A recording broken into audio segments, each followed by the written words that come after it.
Boa noite, bem-vindo, bem-vinda, bem-vinde a mais um Fórum Sindical, um programa da revista Fórum em parceria com os sindicatos petroleiros Norte Fluminense. Hoje vocês viram que a gente está que tá, né? A gente está com um bando de gente importante, mas muito importante, tanto no processo eleitoral como no pós-eleitoral, né? Essa galera que vem aqui hoje, o debate que a gente vai fazer é uma galera que vai nos ajudar muito a fazer essa disputa para a gente retomar aí a racionalidade, né? Um pouco mais de carinho, de afeto, sair dessa cultura violenta, essa cultura que as pessoas estão com medo, estão enterrando Bíblia, estão estocando comida, com medo de comer cachorro, uma coisa meio lunática, né? Então a gente vai discutir um pouco como é que a gente faz para respirar, né? E trazer de volta coisas muito bacanas que o Brasil tem, que a gente não pode perder. Então, qual é o papel da cultura e o papel da comunicação, da informação nessa disputa? Para isso, gente, né? Eu estava assim numa ansiedade com essa live, porque a gente começou pelo jurídico, né? Porque assim, que pacificação de modo nenhum, não é por aí. A gente tem que usar a lei, não é revanche, não é vingança, é justiça. Então a gente fez esse debate semana passada, vamos voltar a fazer outros, mas agora é hora da gente se assentar, né? É hora de olhar para o futuro, de esperançar. Então essa galera que está aqui vai ajudar a gente nisso. Sem mais delongas, boa noite, Maria Angélica, Jonathan, Paulo César, Amor Infinito. Olha que coisa bonita, Amor Infinito. Eugênio e Bia Pina. Quem mais que está aqui já com a gente? Veranice. Ô, Veranice, você está bem, minha querida? José William e companhia. Bora trazer meus convidados, que vocês vão amar. Eu sei que vocês estão tudo aí querendo ver o Madeirada, mas não tem só o Madeirada, tem gente muito boa e o Madeirada vai entrar nesse papo, porque o Madeirada tem muito a contribuir também. Juliano Madeirada, e aí, querido? Boa noite a todos e a você, Maria. E obrigado pelo convite da TV Fora. E o pessoal aí tá meu nome, minha vista não ajuda, mas assim, eu fico muito feliz de estar aqui presente, dar minha contribuição também. Você desligou a câmera, Juliana, acho que alguém te ligou. Alguém, pois é, dar minha contribuição e aprender um pouco com vocês essa questão política também, que eu tenho acompanhado aí. E para mim é uma escola e eu acho que a gente tem que se politizar e manifestar, porque assim, é como vocês vêm dizendo aí no programa que eu estava assistindo, a guerra vai ser uma disputa muito grande, porque a única forma de dar luz para esse povo aí que está no escuro é a nossa comunicação e a nossa resistência, que já fez um efeito muito grande, sabe, pela vitória do Lula, porque quase que a gente tinha mais gente na escuridão do que com a luz. Isso aí, para nós, esse processo de formação política aí. A gente sabe a importância dos canais de esquerda, de vocês que estão antenados aí sempre. E a gente tem que sempre abrir a boca e falar mesmo, porque senão, não pela gente, mas muita gente permanece no escuro, né? E a gente tem que continuar dando luz para essas pessoas, para que enxergue de verdade. Eles estão em um mundo diferente, um mundo paralelo. Tem que voltar todo mundo ser do mesmo mundo e habitar e respirar o mesmo ar, né? Que a gente respira da mesma forma. Muito bem. Juliano, primeiro a gente quer te agradecer, acho que Fabiano quer, Anderson quer, todo mundo quer te agradecer por esse trabalho incrível, maravilhoso que você fez, né? Assim, da Xuxa a Maria Fro, no dia 30, o toque do meu celular, Juliano, tá na hora do Jair ir embora. Eu É. dizia, pedia para as pessoas me ligarem quando eu saía, que eu já começava a tocar e aí eu já começava a fazer campanha. Então, assim, foi muito importante essa atuação. A gente está muito feliz de ter você aqui no Fórum Sindical, porque esse é um programa muito voltado para a classe trabalhadora, para as temáticas da classe trabalhadora, né? São vários trabalhadores sindicalistas que nos assistem, tem muito professor, tem muita gente que está na labuta, então é bacana que a gente faça esse debate, então nós estamos bem felizes com você aqui. Fabiano Piuba, E aí, boa noite, como é que você está? Boa noite, Maria Fro. É uma alegria enorme estar aqui na sua companhia. Você que sempre provocou a reflexão, o pensamento crítico e inventivo em torno desses tempos sombrios do Brasil. Está aqui com Anderson Moraes e com Juliana. E eu vou dizer uma coisa para vocês. O hit está na hora do Jair ir embora, começou no Nordeste. A gente Sim. começou a tocar aqui nas nossas atividades, nas nossas campanhas e ganhou o Brasil, né? E ele já foi. As pessoas falam muito do tá na hora do Jair, porque isso foi o nosso grito, né? De alívio, de vai embora, coisa ruim. Mas eu me lembro que eu já ouvi o Juliano em outras, né? Tipo, aquela tô com Sim. saudade do tempo de Lula. Eu vivia fazendo, às vezes, alguns stories, alguma coisa, sempre colocava essa música, Juliano. Então, a gente tem um repertório aí das suas músicas ao longo, né? Você começou em 2021 e é uma loucura, gente. O Juliano, ele faz pelo menos uma música por dia. Vocês imaginam o que é isso? 2021, 2022. E eu acho que ele vai continuar fazendo isso, porque a disputa é grande, então a gente vai conversar sobre isso. Oi, Marcelo Show, muito obrigada pelo seu superchat. Marcelo Show estava com a gente semana passada, um querido. O Marcelo diz: só gente que eu quero bem e admiro, cada qual no seu quadrado. Fro, Fabiano, Madeirada e Anderson. Programa Super Show. Fabiano 100% de Sará para o mundo. É isso aí. Bom, eu vou apresentar. Eu quero dar boa noite para o Anderson. E Gui, cadê o Rodrigo Kenji? Ele não estava aí? Bota o Rodrigo. Opa! A última vez que o Kenji veio aqui, gente, ficava uma logo do Normose, porque ele não podia aparecer, né? Ele viveu algum tempo na clandestinidade. Então, assim, olha que tempo, que respiro que a gente está, que finalmente a gente pode ver como é o Kenji, porque a gente só conhecia a voz do Kenji. Anderson, Sim. boa noite. Kenji, boa noite. Eu já apresento todo mundo, já dou uma bio aí para todo mundo. Deixa eu dar boa noite. Tudo bem, Anderson? Primeira vez que eu tô te vendo depois de Lula eleito, companheiro. Né, bastante tempo. Eu lembro, boa noite a todo mundo. Eu lembro que eu vi o Juliano na Super Live. No dia da Super Live eu estava lá e daí foi muito legal, foi uma energia muito importante para aquela reta final. A gente precisava de energia, né?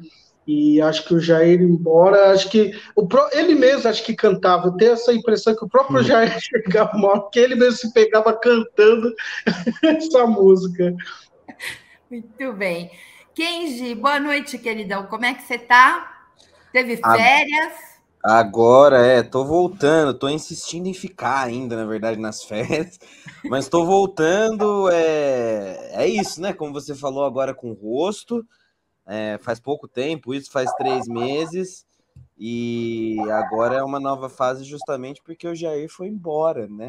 Ou tá indo, apesar dele estar se apegando e não querendo ir embora. Estamos aqui, apesar do Jair e apesar do mercado que tá bravo, hoje o mercado tá pistola, mas nós estamos aqui. Obrigado pelo convite, estou muito feliz, é uma fase nova para mim, depois de muito tempo. Acho que até falamos disso a última vez que eu vim conversar com você, né, sobre as ameaças de morte que passei, sobre toda a perseguição que teve que o meu anonimato precisou ficar até agora, né? Mas também agora nessa nova fase, eu acho que é momento até de não pautar isso, pensando já no que a gente vai conversar daqui a pouco sobre comunicação, mas pautar o novo momento, a nova existência, que temos rosto, que temos pauta, que temos coisa para fazer, né? Então, obrigado, e é uma honra estar na presença de todo mundo. E Madeirada, rapaz, você é mais um que eu sou mais um que fui pego pelos seus versos e que fiquei dançandinho pela casa por dias. Tá na hora do Jair ir embora, então muito obrigado. Eu tenho vontade, gente, assim, de ir para posse. Estava pensando hoje, né, que vai ser muito difícil, porque está muito caro tudo, passagem, todo mundo vai querer ir. Infelizmente não vai dar para encarar ônibus, eu tô meio dodóizinha, assim, então não sei, acho que não vou, mas vou ficar feliz de qualquer forma. Mas eu tinha muita vontade de estar na posse para dar abraço nessas pessoas, sabe? Neste país inteiro, né, que se juntou para a gente se livrar desse encosto. Eu queria... Oi, Teseu, chegou! Tudo bem, querido? Eu queria começar com o... Tudo bem? Queria começar com 2 videozinhos, porque eu acho que é esse o foco da nossa conversa. Eu queria primeiro que vocês já viram esse vídeo, é só para a gente começar mesmo, ele é bem rapidinho. Eu queria que o Gui subisse o do Muro das Lamentações.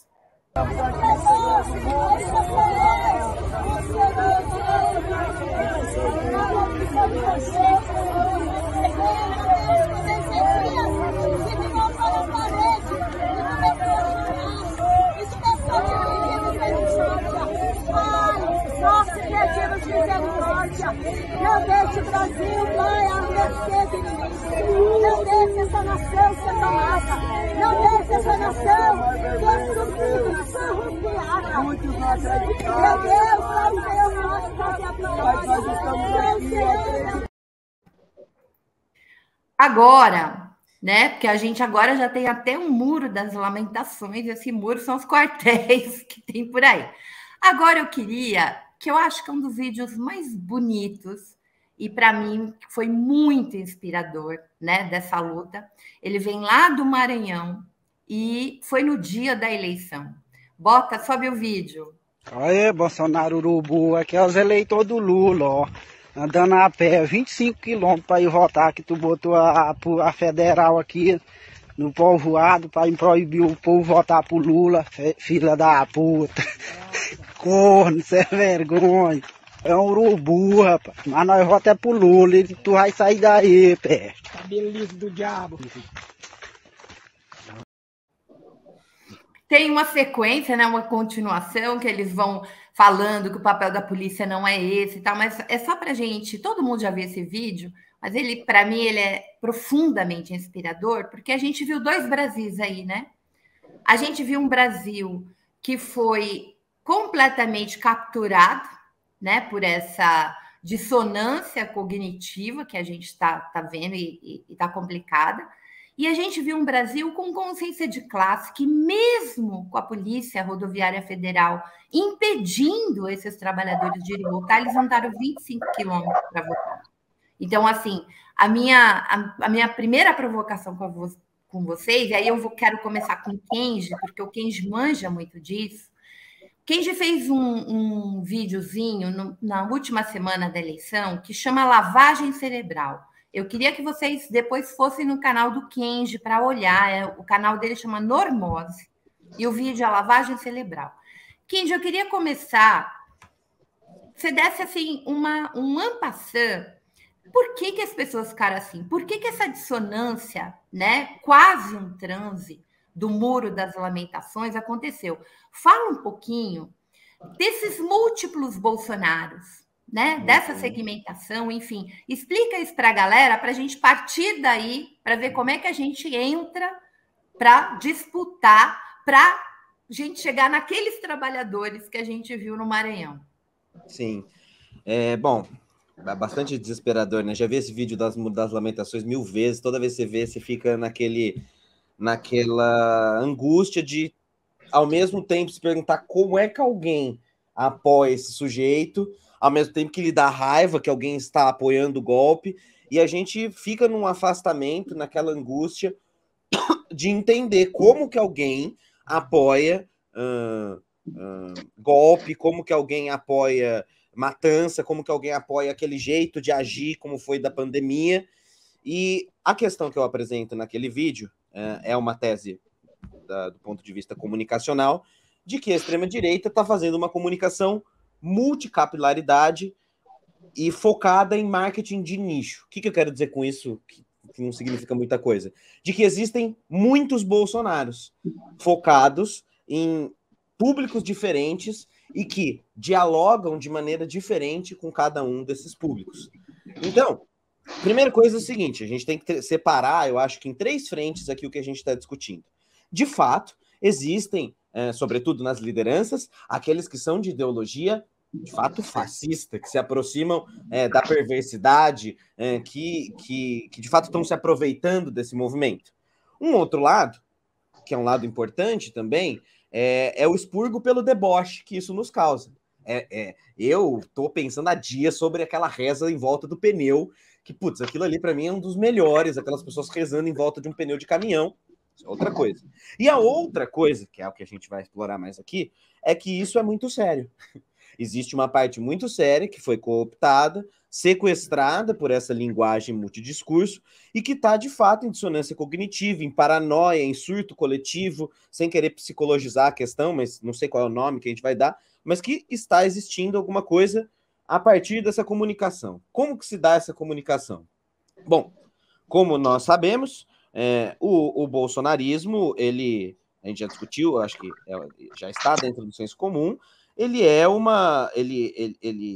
faz captura dos afetos. Ou seja, ele trabalha o medo, a paranoia das pessoas, o medo do comunismo, o medo da Venezuela, e captura para o seu discurso, dividindo em vários Bolsonaros. Ou seja, o Bolsonaro que chega para o pessoal da igreja é o Bolsonaro capitaneado pela Damares, com o discurso paranoico, de teoria da conspiração, de guerra espiritual, de que existe um Bolsonaro santo contra um Bolsonaro, contra um Lula diabólico e assim por diante.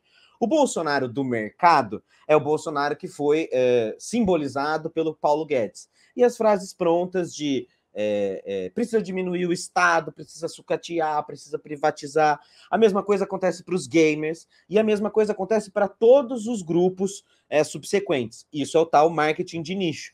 Você aproveitar da plataforma de rede social que consegue direcionar as propagandas para grupos específicos e criar, assim, diversos Bolsonaros. E por isso que pessoas tão diferentes acabam entrando dentro desse turbilhão de radicalização.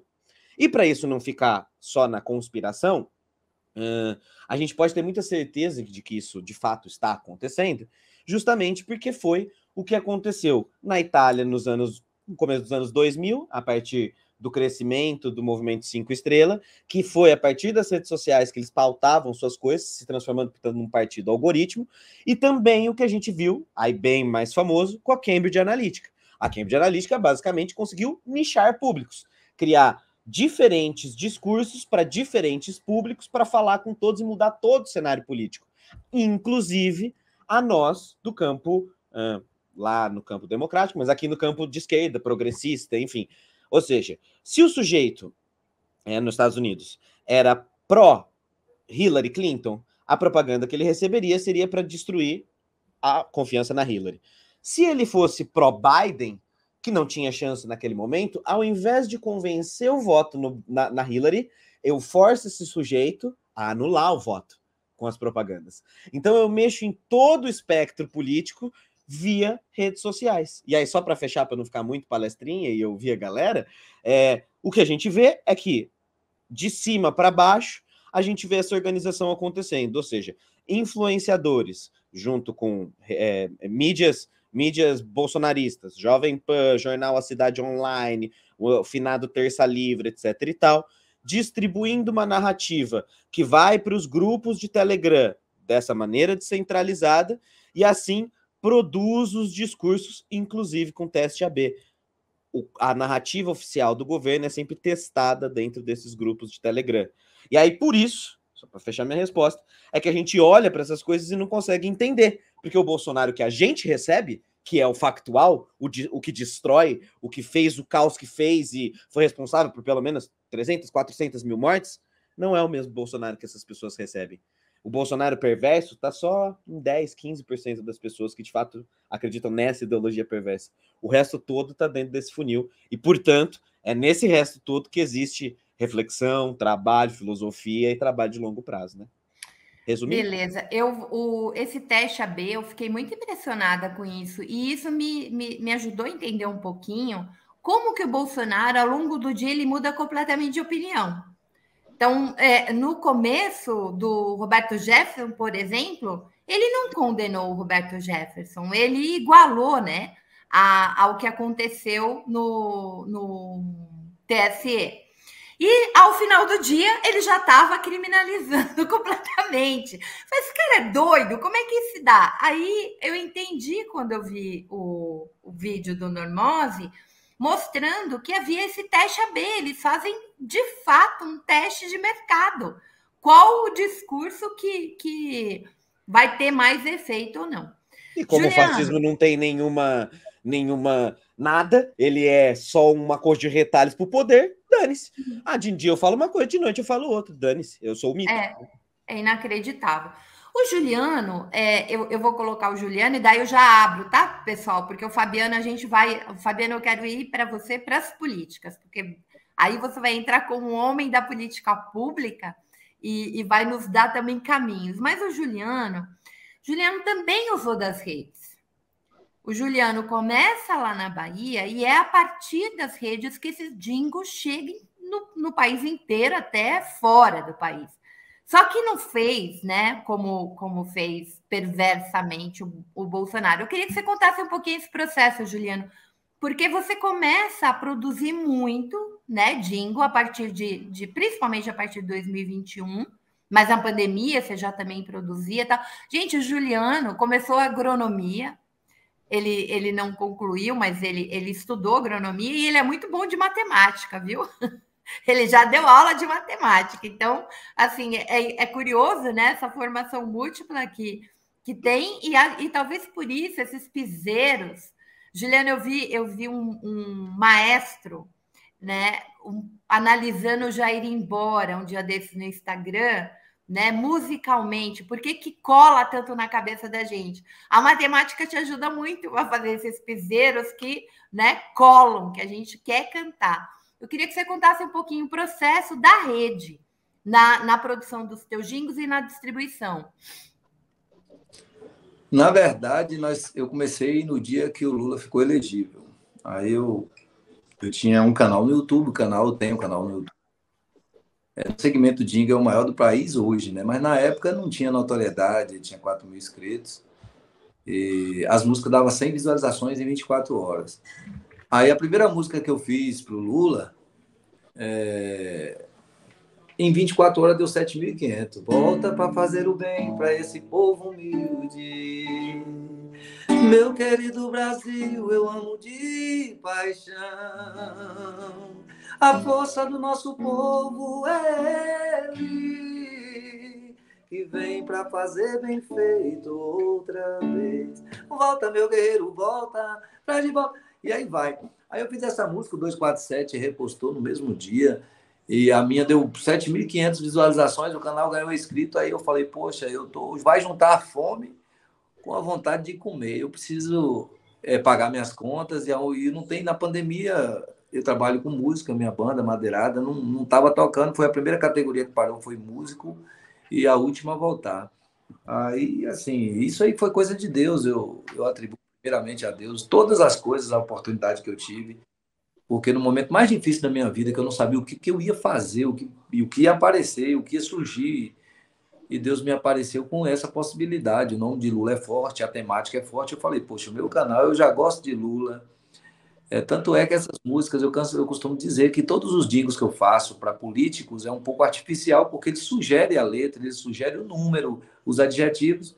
E para Lula eu não conhecia ninguém, Lula não pediu nada, não sugeriu nada. Então, tudo que eu escrevi para Lula, eu escrevi para Lula de coração. Foi meu coração que falou.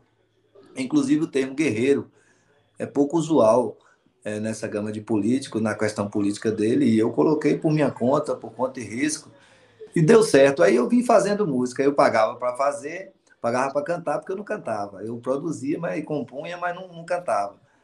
Aí, o dia que faltou dinheiro para pagar o cantor, eu falo, poxa, e agora? O canal vai parar? Aí eu inventei de cantar, eu comecei a cantar. Aí, quando eu acertei aquela música, eu tô com saudade do tempo de Lula, de votar em Lula.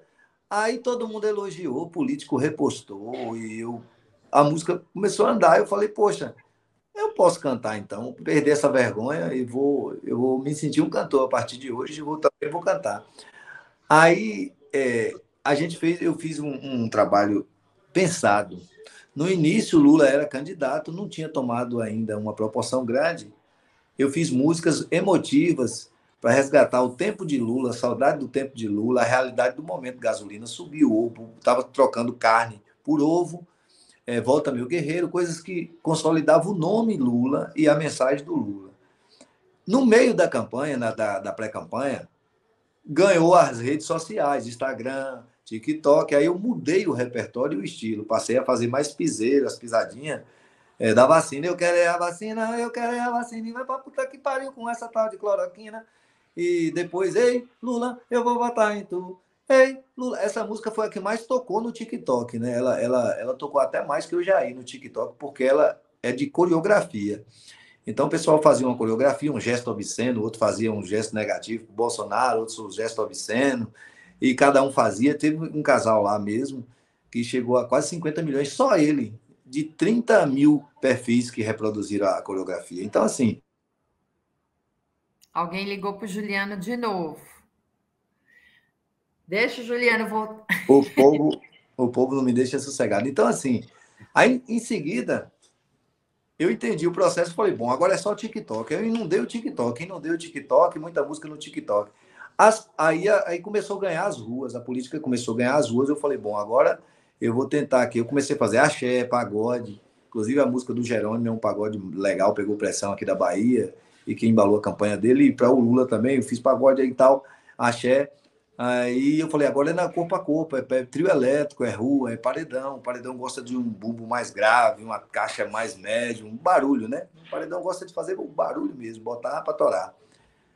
Aí, fazendo justiça aqui, essa música do Jair, quem começou ela foi o Thiago Doidão. O Thiago Doidão é o menino que canta na minha banda, que estava hesitando, não queria cantar, não queria gravar, não queria botar a cara, não queria escrever, não queria fazer nada. Eu, moço, o Lula tá precisando. Ele foi em Salvador, conheceu o Lula, levei lá. Ele até então não tinha feito nada.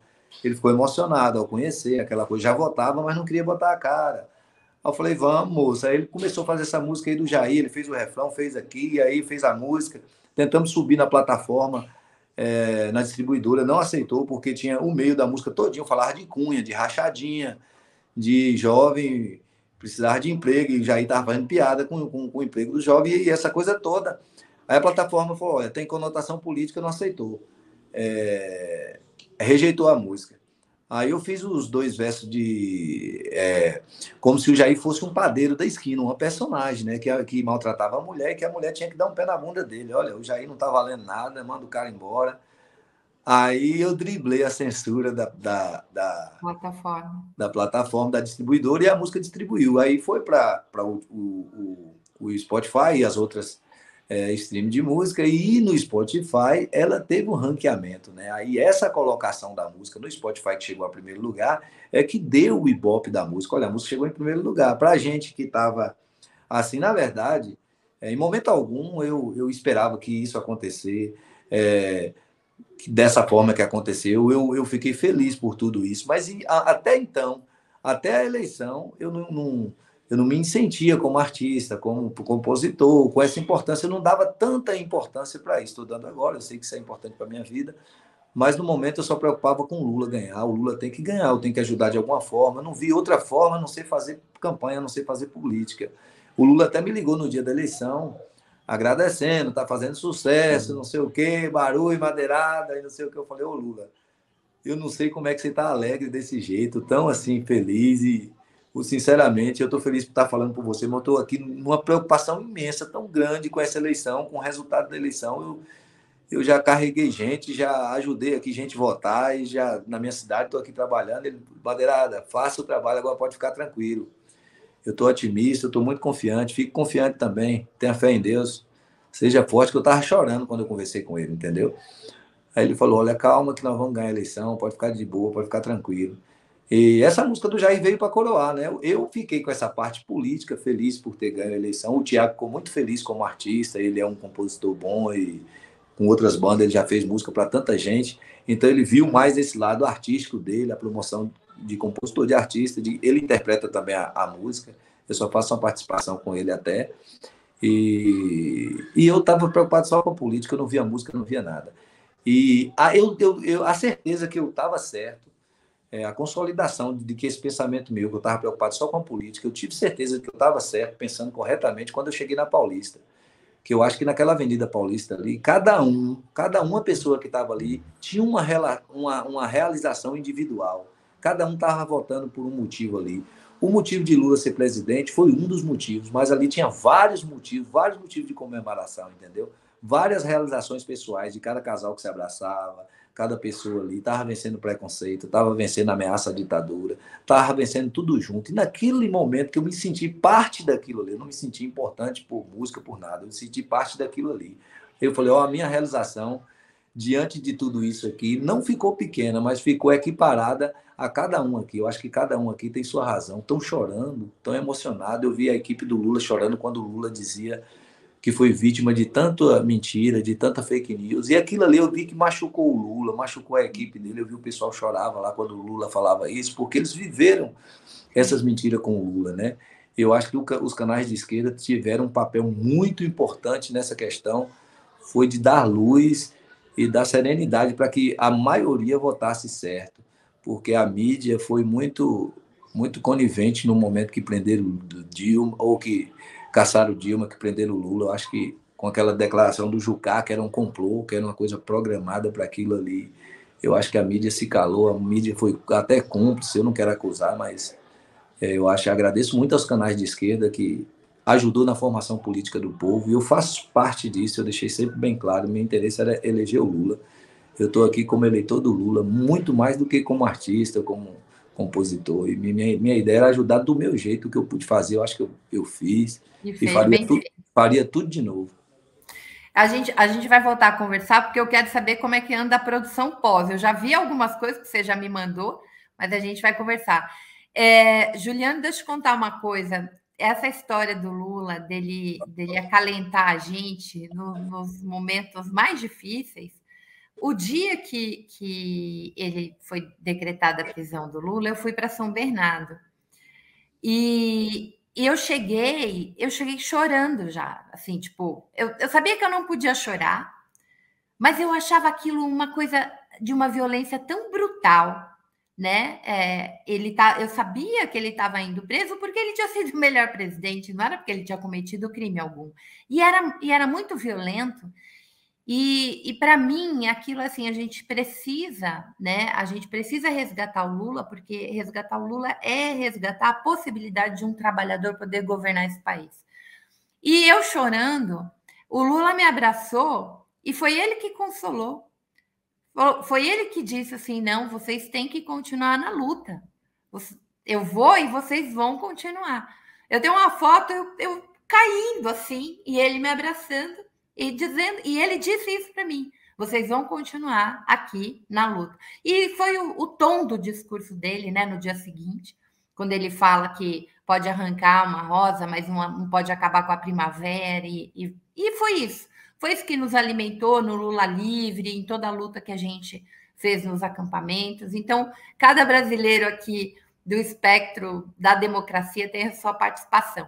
Eu vou fechar minha boca, colocar o Anderson nessa conversa para fazer a primeira pergunta para o Fabiano. Turma, eu não apresentei o Fabiano. O Fabiano é o secretário de Cultura do Estado do Ceará, né? Então, temos 2 cearenses aqui. Tá querendo me agradar, viu, Fro? Toda semana agora você traz um cearense aqui, eu fico feliz da vida, sou bairrista. Não, toda semana eu trago gente que tem o que dizer, né? E aqui a gente vai precisar, o trabalho que o Fabiano desenvolve no Ceará, a partir da Secretaria da Cultura, é um trabalho incrível. Então, acho bacana a gente conhecer, porque a gente precisa multiplicar, né? A nossa disputa aqui, Juliano fazendo as músicas, né? Levando alegria para as pessoas e fazendo as pessoas pensarem no preço da comida, na vacina, no projeto de futuro, num sujeito violento, enfim, tudo isso vai fazendo a gente pensar. E o Fabiano tem isso. Anderson, entra na roda.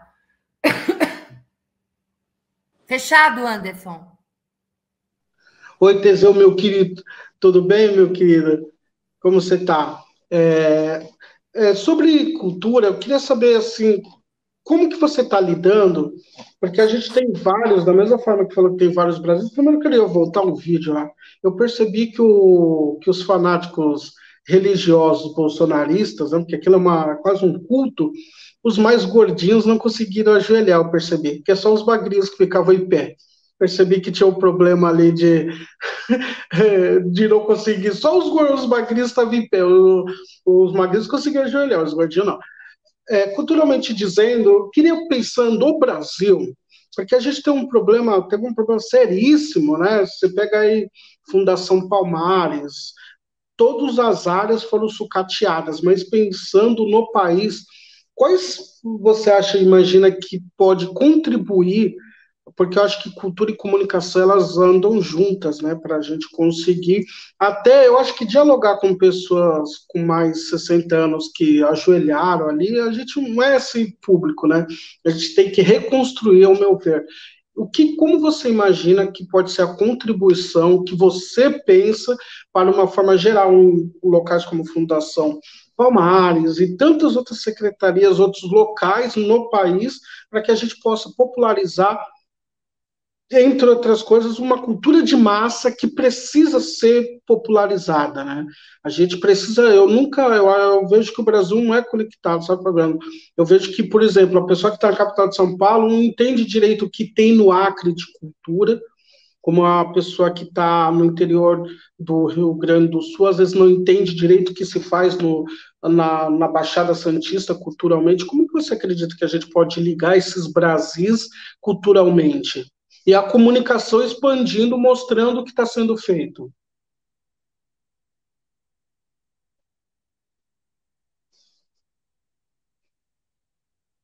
Fabiano está fechado. Abriu? Anderson, muito boa essa questão. Caramba, que conversa boa. E a gente precisa muito conversar nesse momento, né? Porque a conversa consiste em você também ouvir o outro. Por que é que se criou esse sentimento, esses afetos, né? Como foi dito aqui, que nos leva para uma visão de mundo neofascista, racista, preconceituosa. Obviamente, essas coisas já estavam ali, né? Mas, se vocês permitem, antes de falar um pouco dessa questão que o Anderson traz, o que se conversou aqui um pouquinho antes, né? Eu escrevo para o jornal O Povo, que é um jornal aqui, que é o mais antigo da nossa cidade, né? Já tem alguns anos que eu sou articulista desse jornal, e fui interrompido pela questão de defesa eleitoral, pelo fato de estar na Secretaria da Cultura. Então, chegou um dia e disse: olha, esse é o seu último artigo, no mês de abril, né? Você agora vai voltar depois das eleições aí de um segundo turno, né? E eu aproveitei aquele último artigo, né, antes das eleições, e escrevi um artigo intitulado Ustra não pode vencer, né? Existe uma charge do Angeli, talvez vocês vão lembrar, naquele depoimento de 2013 do coronel Ustra, na Comissão Nacional da Verdade, e que essa charge ela é incrível, ela é fabulosa, né? Nela, na charge, o Ustra segue com uma bengala, deixando para trás uma cadeira ensanguentada e um rajo de sangue junto dos seus sapatos. O coronel, inclusive, já tinha sido condenado em 2008 pela 23ª Vara Civil de São Paulo, com sentença confirmada em 2012 pelo TJSP, que o declarou como torturador pelos crimes, né? Dizem que as sessões de tortura do Ustra lembravam os infernos. Pois bem, em 2006, né, seu nome era de novo revocado por um parlamentar do baixo clero, que proferiu seu voto a favor do impeachment contra Dilma, dedicando em memória desse dito coronel, símbolo daquela era infame, né? Então, num galope, né, este mesmo parlamentar viria a vencer as eleições que a gente sabe ali em 2018. Ou seja, o Ustra ganhou as eleições de 2000 e ganhou o golpe de 2016 e ganhou as eleições de 2018, né? E que tinha ali chances enormes de ganhar as eleições de 2002, né? E o Ustra, e o atual presidente, o inominável, é só um androide nesse país, que mostrou seu espectro Ustra, né? Um campo de força político reacionário, preconceituoso, racista, fascista, negacionista, e que armou Jesus Cristo até os dentes. Então, Maria Flor, essa imagem, esse vídeo do Muro das Lamentações, é porque eles conseguiram armar Jesus Cristo até os dentes, né? Jesus Cristo foi armado até os dentes.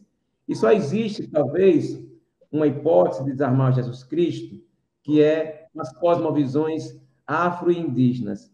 Ou seja, quem vai desarmar Jesus Cristo vai ser Oxalá, vai ser Tupã, vai ser Iemanjá, né? Vai ser Jurupari. Né? Então, essa é uma primeira questão que eu estava querendo aqui compartilhar com vocês, né? De que o Ustra ele não poderia vencer essas eleições. Quando eu volto para ter o direito de escrever de novo, né, que foi o artigo desse mês, aí eu vou entrar nas questões do Anderson,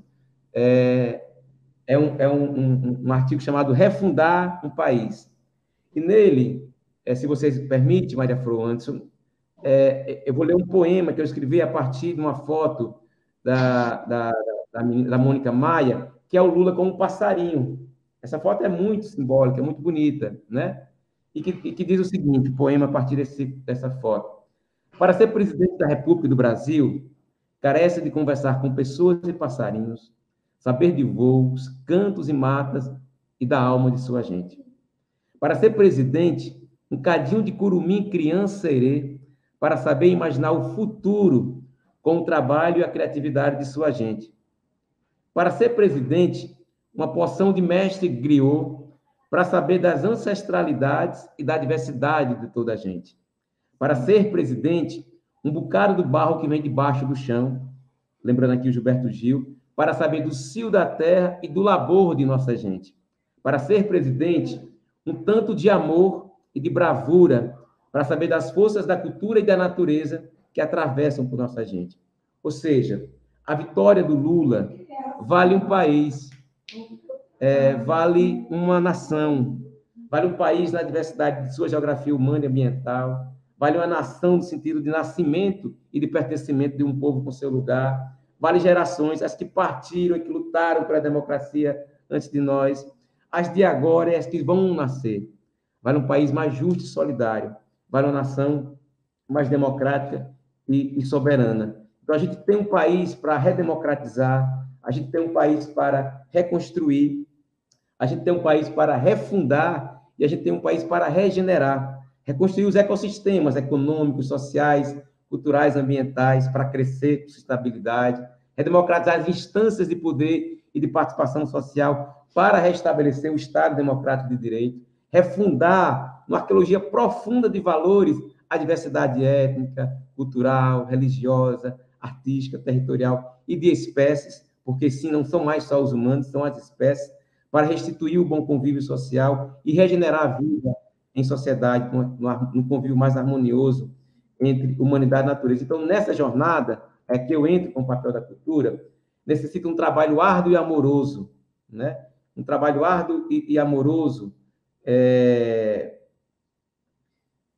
com a cidadania, com o imaginário e com a formação cultural do povo brasileiro, compreendendo, obviamente, o papel da educação, o papel da ciência, o papel da economia, mas, sobretudo, o papel da cultura e da comunicação, né? Porque a comunicação ela é fruto dos conteúdos culturais, ela é fruto da criação humana, da subjetividade, né? Da criatividade. Então, da cultura como atribuição de sentidos, da cultura como atribuição de significados da vida em sociedade, portanto, de reinvenção de mundos. Porque o que a gente precisa nesse momento é reinventar o Brasil, cultivar o renascimento e fazer brotar o reflorescimento de sua gente e refundar esse país, né? Como trilha sonora, eu imagino Refazenda, de Gilberto Gil, eu imagino Reflorestas, de Gilberto Gil, eu imagino Refavela, de Gilberto Gil, né? Eu imagino Refestança, de Gilberto Gil, e de como essa trilha pode estar se atualizando. Por que eu estou dizendo isso? Porque nós temos um papel, Anderson, os demais companheiros e companheiras, Maria Flor, de refundar o Ministério da Cultura. Refundar o Ministério da Cultura, como o Anderson falou, em um outro patamar. O MINC não pode ser mais aquele que foi em 2003, com a chegança do Gilberto Gil, que eu digo que é o griot do futuro, né? Porque se passou muita ponte, muita água debaixo dessa ponte, ele tem que ser um ministério muito mais abrangente do que foi, no pensamento de política cultural, de cultura política, né? De uma política de fomento às artes, patrimônio cultural e memória, né? De formação artística e cultural, de cidadania e diversidade, das políticas afirmativas, onde a Fundação Palmares tem que ser refundada, tem que renascer, sabe, Anderson? Uma Funarte tem que renascer e reflorescer. Então, a gente tem uma atribuição no Ministério da Cultura. Eu disse, na época da Lei Aldir Blanc, né, que o MINC viria por revoltação. Revoltação é um termo que foi encontrado nos manuscritos do Antônio Conselheiro, né, que um cearense de Xeramubim, que é um umbigo do Ceará, e que atravessou o Nordeste, né, Teseu, para fundar a experiência de Canudos, que é uma experiência comunitária e solidária. E o sentido mais nobre, mais bonito de cultura, é cultura como saber fazer comum. Portanto, a cultura como solidariedade, a cultura como comunidade, como potência de transformação. Então, a gente tem um ministério para retomar as políticas culturais, mas eu acho que o papel da cultura e da comunicação é dessa reinvenção do Brasil, é dessa refundação do Brasil, nessa atribuição de sentidos e valores, mas também dessa disputa de valores. Desarmar Jesus Cristo, estou usando só uma metáfora, é uma delas, certo? Mas também dar lucidez para que essa terra em transe, esse surto coletivo, ele possa lançar luz para que a gente possa sair disso. Porque o Brasil do Lula não é só o Brasil dos que os elegeram, é o Brasil para todos e todas que vão refundar essa nação. Muito bem. Depois eu quero ouvir um pouquinho da política do Ceará, da política cultural do Ceará. Anderson, eu vou deixar você falar, mas eu vou pôr o Teseu, que ele está quietinho. Deixa ele fazer a pergunta, depois você. O Teseu fala primeiro. Ele... Vai, Teseu. Se quiser falar, Anderson, fica à vontade, meu irmão. Não. Você é prioridade aqui, meu querido. Sou nada. Não, sorriso de quem venceu a eleição. Olha o semblante diferente. Perdeu semana passada, hein, Fro? Semana passada estava todo mundo aqui rindo à toa.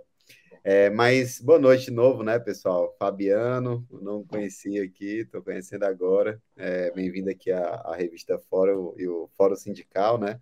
O Kenji e o Normose já são parceiros antigos do Sindipetro-NF, da FUP. Fizemos um dos melhores compilados sobre a Lava Jato, né? Acho que aquele material que nós fizemos é fantástico. E o Juliano Madeirada, eu era fã dele e não conhecia ele, ó. Eu ficava morrendo de inveja, o Madeirada. A gente via o povo no sertão, eu recebia os vídeos dos familiares, tá na hora do Jair. Rapaz, eu queria estar lá, eu tô em Campos, eu moro no Rio, né? Eu moro no norte do estado do Rio. A cidade que eu moro aqui, na eleição de 2018, deu 70% para Bolsonaro contra Haddad.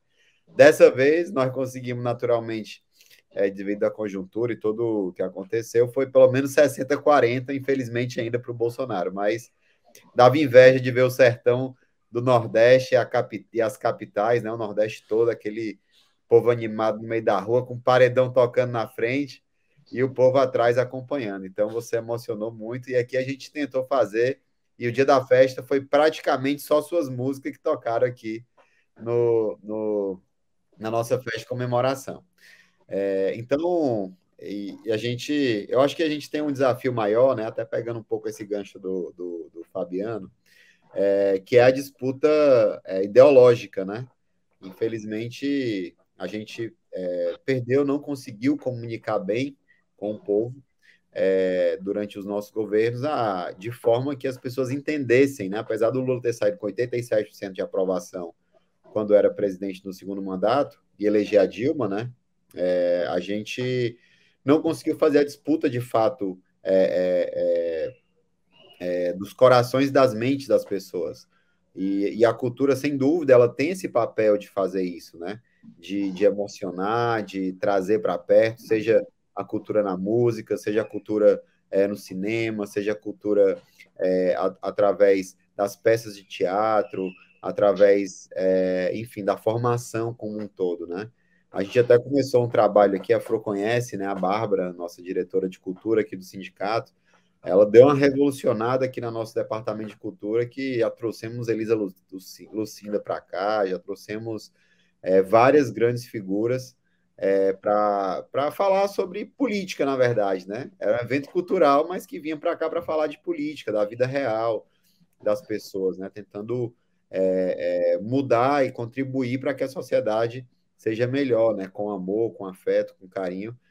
E, sem dúvida, a cultura ela tem esse papel fundamental, né? Nós, trabalhadores, que tentamos fazer a disputa através da da dialética do capital-trabalho, mostrando qual é o papel do trabalhador nessa disputa que acontece diuturnamente em relação ao coração e à mente das pessoas, que hoje vem a meritocracia como a saída, né, para os problemas, e o nosso papel é justamente falar que não existe meritocracia se não tiver oportunidades iguais, né?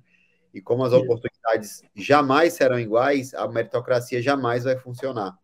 Porque quem tem dinheiro, quem tem condição, quem é rico, ele sempre vai estar 2, 3, 4, 5, 10, 15 passos à frente de quem não tem oportunidade.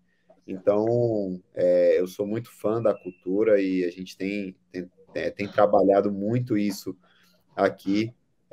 E aí, puxando um pouco a sardinha aqui para a nossa área, quanto Petrobras, né?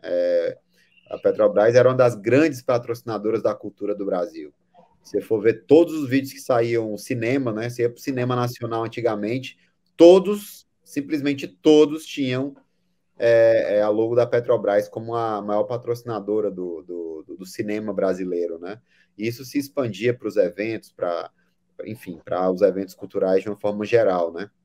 Então, eu acho que a gente tem uma boa oportunidade agora de reconstruir e fazer essa disputa ideológica também através da cultura, né? A gente vai ter que fazer isso, e eu acho que essa vai ser uma das nossas grandes missões. Então, eu não tenho nenhuma pergunta, viu, Fro? Eu fiquei tão emocionado com as falas que me antecederam, que aqui eu vim mais para compartilhar o Kenji falando aqui explicando aqui em 5, 7 minutos como foi essa disputa ideológica. Eu achei fantástico assim, o compilado que ele falou, né? O Juliano traz a vida real, né, de quem está na ponta, de quem sofre com o desmonte da cultura e que tenta sobreviver a partir dela, né? E o Fabiano, intelectual, fala de uma forma bonita e ao mesmo tempo ele de uma forma simples, né, como entendedor da cultura, e que sem dúvida representa muito bem a cultura no meu estado, né? Mas é isso. Então tá bom. Eu vou passar a palavra para o Anderson, mas antes eu vou ler 2 superchats aqui, gente. Eu passei a Mônica Caparelli, a Haddad é um luxo, e o Marcelo eu já li. Eu quero ler outro comentário do Marcelo, que foi para o chat, e eu quero ler da Juliana. Na era da América Latina, é isso? Unesco diz que a educação precisa ser para a vida toda. Escrevo didáticos e jamais foi tão difícil escrever sobre os problemas do Brasil. Ô, Juliana, eu também sou autora de livros didáticos, eu escrevo livros didáticos de história. E quando a gente passou, quando começou a permear o golpe, né, o Bolsonaro, gente, ele é uma consequência da barbárie que veio principalmente a partir do golpe. Então, o que a gente via? A escola sem partido, que a gente está vendo aí, professoras nazistas dentro da sala de aula, a escola sem partido nada mais era do que cortar a liberdade de cátedra do professor crítico, do professor que fazia o embate a partir da realidade, daquilo que Paulo Freire diz, né? A possibilidade do sujeito aprender a ler o mundo, aprender a fazer crítica, aprender a ser um Juliano Madeirada, que olha, né, a partir do seu cotidiano e faz música que qualquer trabalhador pode entender, né? Faz essa leitura crítica a partir da música. Então, tá mesmo difícil, mas eu acho, e eu não estou muito feliz com o que eu vi da educação, mas eu acho que a gente vai ter que fazer disputa. Eu entendo que ter ganho essa eleição é o primeiro respiro. A gente sobreviveu. A gente sobreviveu à pandemia, a gente sobreviveu ao golpe, a gente sobreviveu ao Temer, a gente sobreviveu à prisão do presidente Lula, a gente sobreviveu a esse horror da violência política cotidiana. Sabe, gente, uma das coisas que me dá um alívio? Não ouvir o Bolsonaro. É impressionante. Eu estou uma pessoa mais calma, porque eu não preciso ouvir o Bolsonaro, porque ele silenciou, porque esse sujeito ele traz uma angústia perene na gente. Não tem como a gente, sabe? Como é que uma pessoa vem com essa desgraceira, né, pra gente? Então, é bom não ouvir esse sujeito. Então, acho que agora a gente respira e vai para frente. Consciência 5, bota aí, por favor, para fechar o superchat e passar para o... Não pode deixar o Kenji ir embora no final, sem deixar o Kenji imitar o Lula. E manda um abraço para a cultura. Não, o Kenji ainda vai falar um pouquinho mais, porque eu acho que ele tem dicas importantes para a gente desse trabalho em rede, porque eu acho que nós aprendemos algumas coisas importantes nessas eleições e a gente, né, fez uma frente aí, foi diferente de 2018. A esquerda não foi tão matuto digital, a esquerda trabalhou de uma maneira interessante por muitas vias. O Marcelo diz, certeza absoluta, que por mais que o Juliano Madeirada entenda a sua importância nesse processo, ele não tem dimensão da potência do som dele para levantar a militância no Brasil inteiro. Sensacional. É verdade, Juliano, você é uma pessoa profundamente humilde, e isso que mais a gente gosta em você, porque a sua importância nessa campanha, ela é monstruosa. É imaginar que você está tocando no celular e uma pessoa de 80 anos está cantando, uma criança está cantando, várias vezes no carro ela quer ouvir, né? Em todas as festas que aconteceram no dia 30, a gente tocou Juliano. A primeira coisa, porque assim, era o hit do dia 30, né? Depois que a gente viu o resultado das urnas. Mas você continua essa figura incrível, super humilde, né? Não virou essa coisa pedante. Então, eu acho, Juliano, de verdade, eu acho que você vai ter uma contribuição tão grande com essa sua meta de fazer música por dia, porque a sua música ela é para além da música. Sua música tem uma função comunicacional, porque você pega, ele é quase um jornal. Você pega a coisa do dia e manda bala. Então, eu acho que ela vai ser dentro dessa alegria que o Brasil precisa voltar a ter. Ainda mais os piseiros, eu não vejo a hora de ir para um piseiro, sabe? De você entrar e pegar aquela energia. Eu tenho uma amiga em Recife, quando a gente vai para Olinda, ela fala assim, ó, se não sair melado, não teve carnaval, tem que sair melado, né? Porque a gente vai no bloco, nem se mexe. É isso que a gente quer hoje, né? A gente está precisando. Pro, curiosidade, ó, melado no Ceará pode ser bebo, não, você tá melado, ou não, pode melado ser é de suado, de você estar grudado, né? Porque você tá naquela massa de gente. É essa a ideia dela. Então, quanto mais blocado, melhor é. Anderson, eu esqueci, gente, isso é muito importante. E tem mais um superchat. Thalita Santana, foi o hit das eleições, mas será também o hit da virada do ano e do carnaval. Olha, Thalita, acho que vai ser do carnaval, mas eu tenho certeza que até lá o Juliano já fez um monte de hit para o carnaval. A criatividade dele é imensa, ele vai fazer vários para nós.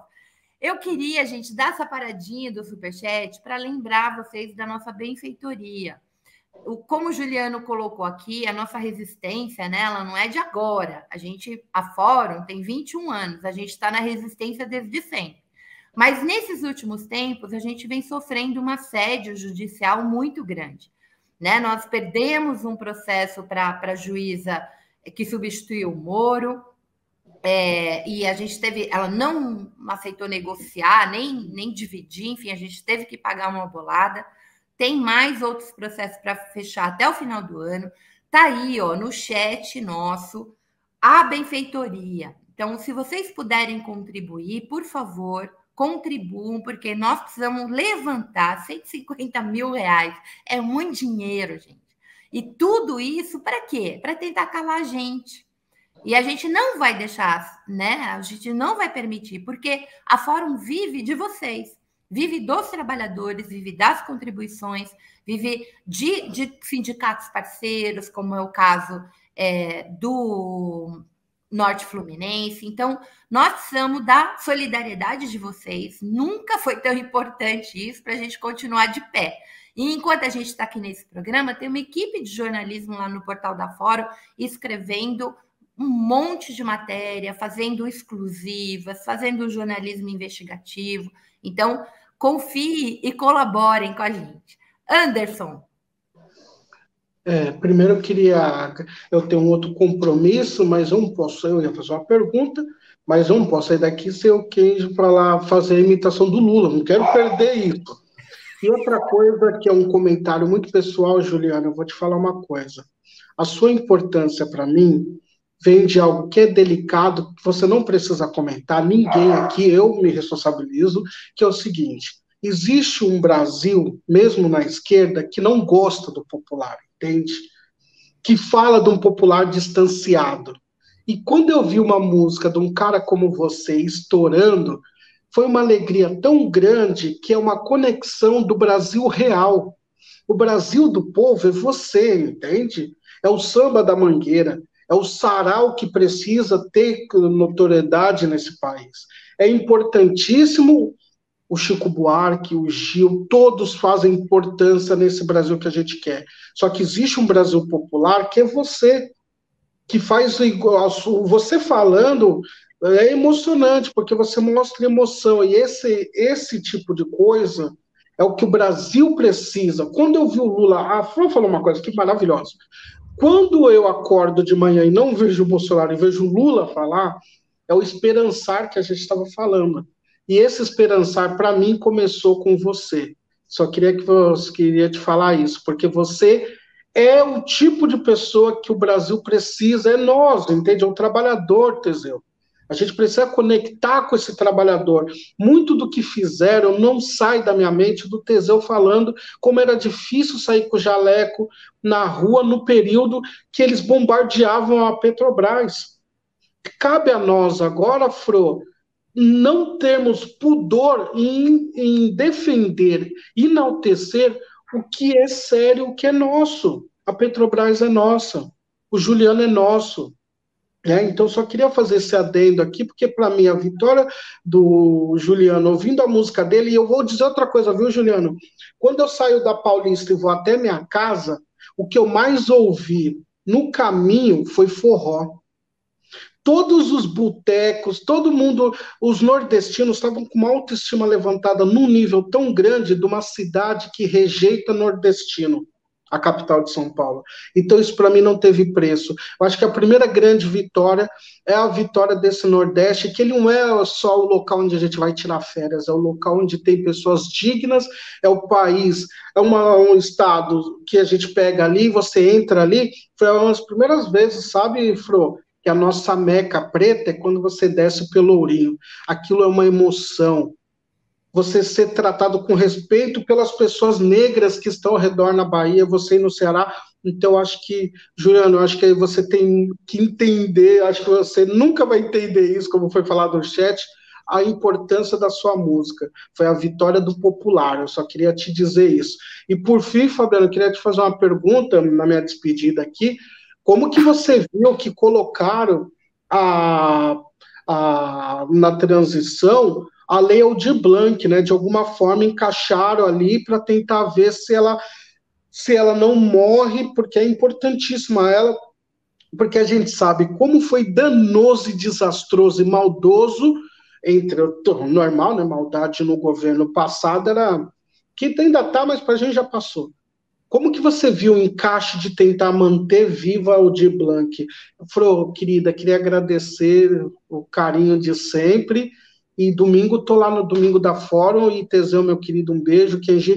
Eu quero trazer esse pessoal no meu programa também, se a Fro permitir, que aí eu adorei ouvir, depois eu vou continuar ouvindo aqui. E, Fabiano, eu gostei muito das suas ponderações. Eu queria ouvir só essa questão da Aldir Blanc. Como que você imagina que o Lula teve essa preocupação com tanto furacão, né, em tentar encaixar cultura nesse momento de transição? Obrigado, gente. Antes, eu quero lhe dar um abraço aí quando for a São Paulo. Será muito bem. A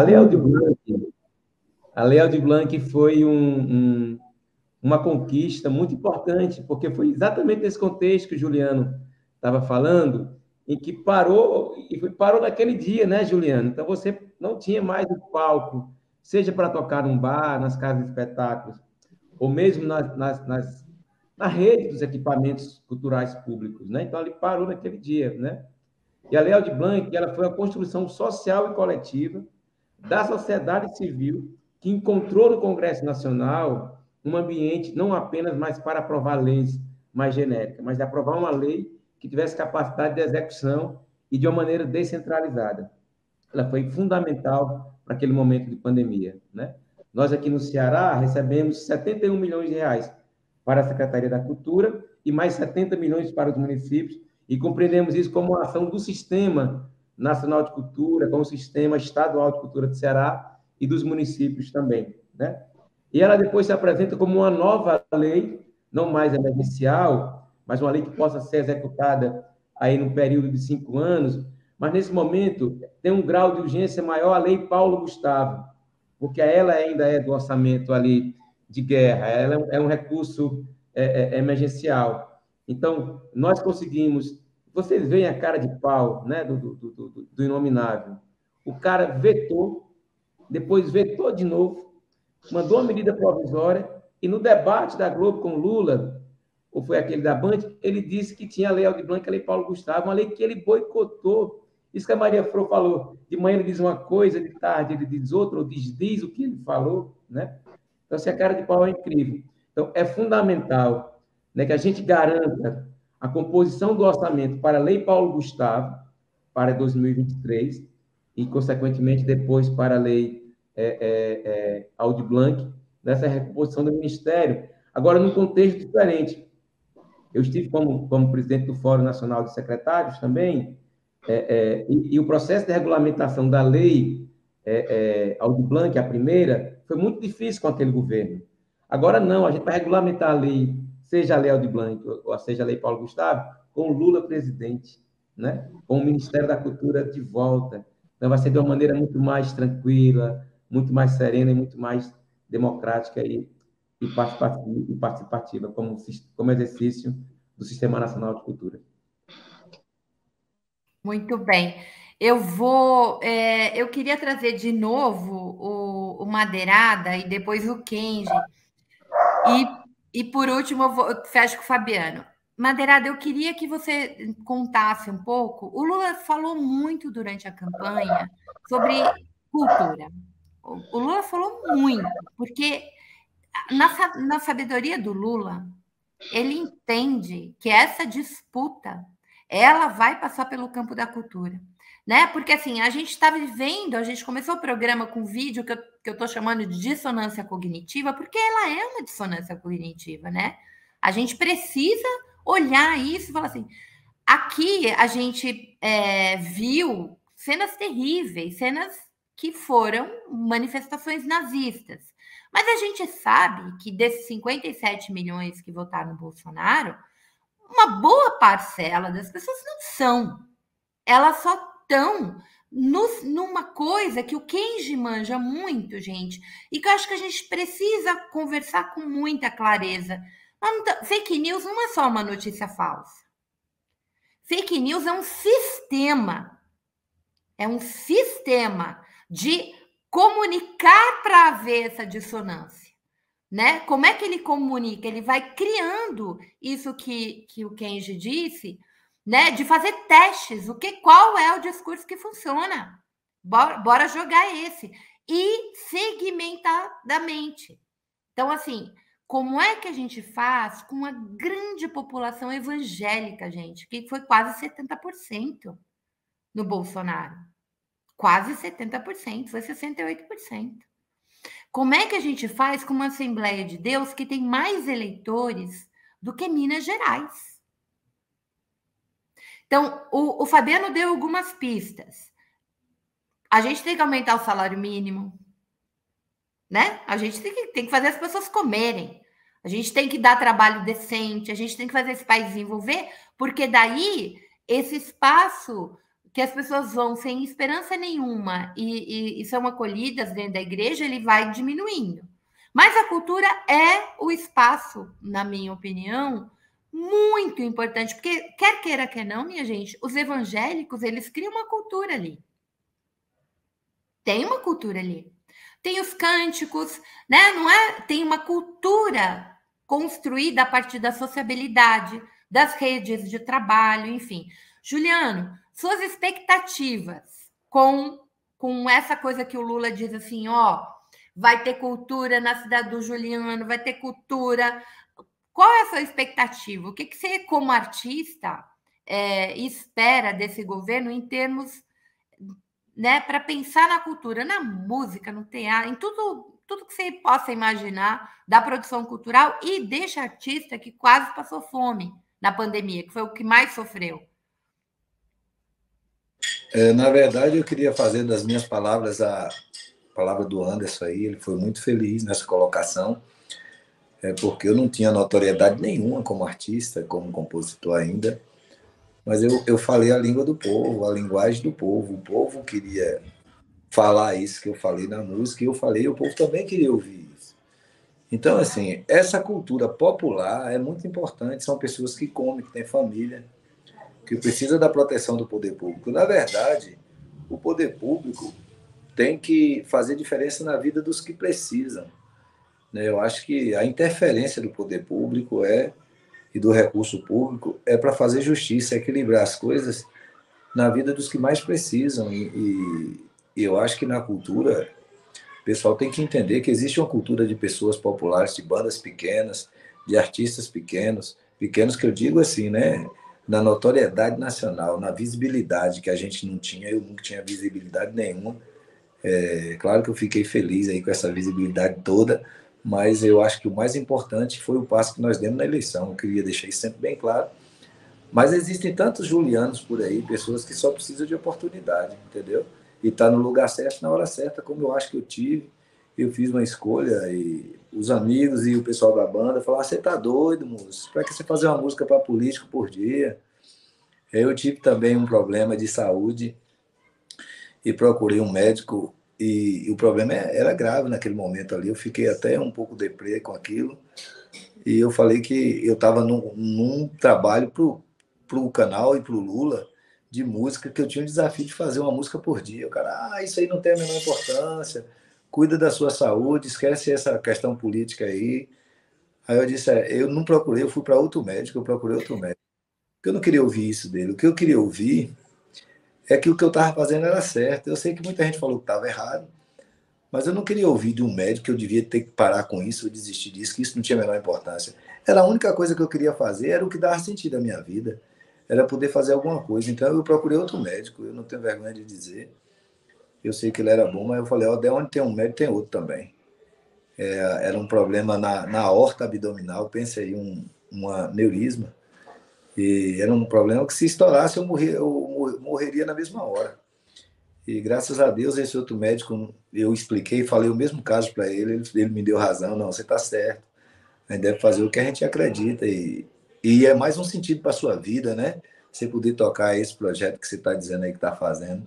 Eu falei, é isso que eu quero tocar isso aí, você me garante. Ele falou, olha, se o problema aí, eu lhe garanto que você não vai ter tanta complicação, vai fazer as orientações corretas, eu vou estar lhe acompanhando, e você pode tocar o pau. Eu falei, então, pronto, era isso que eu precisava ouvir.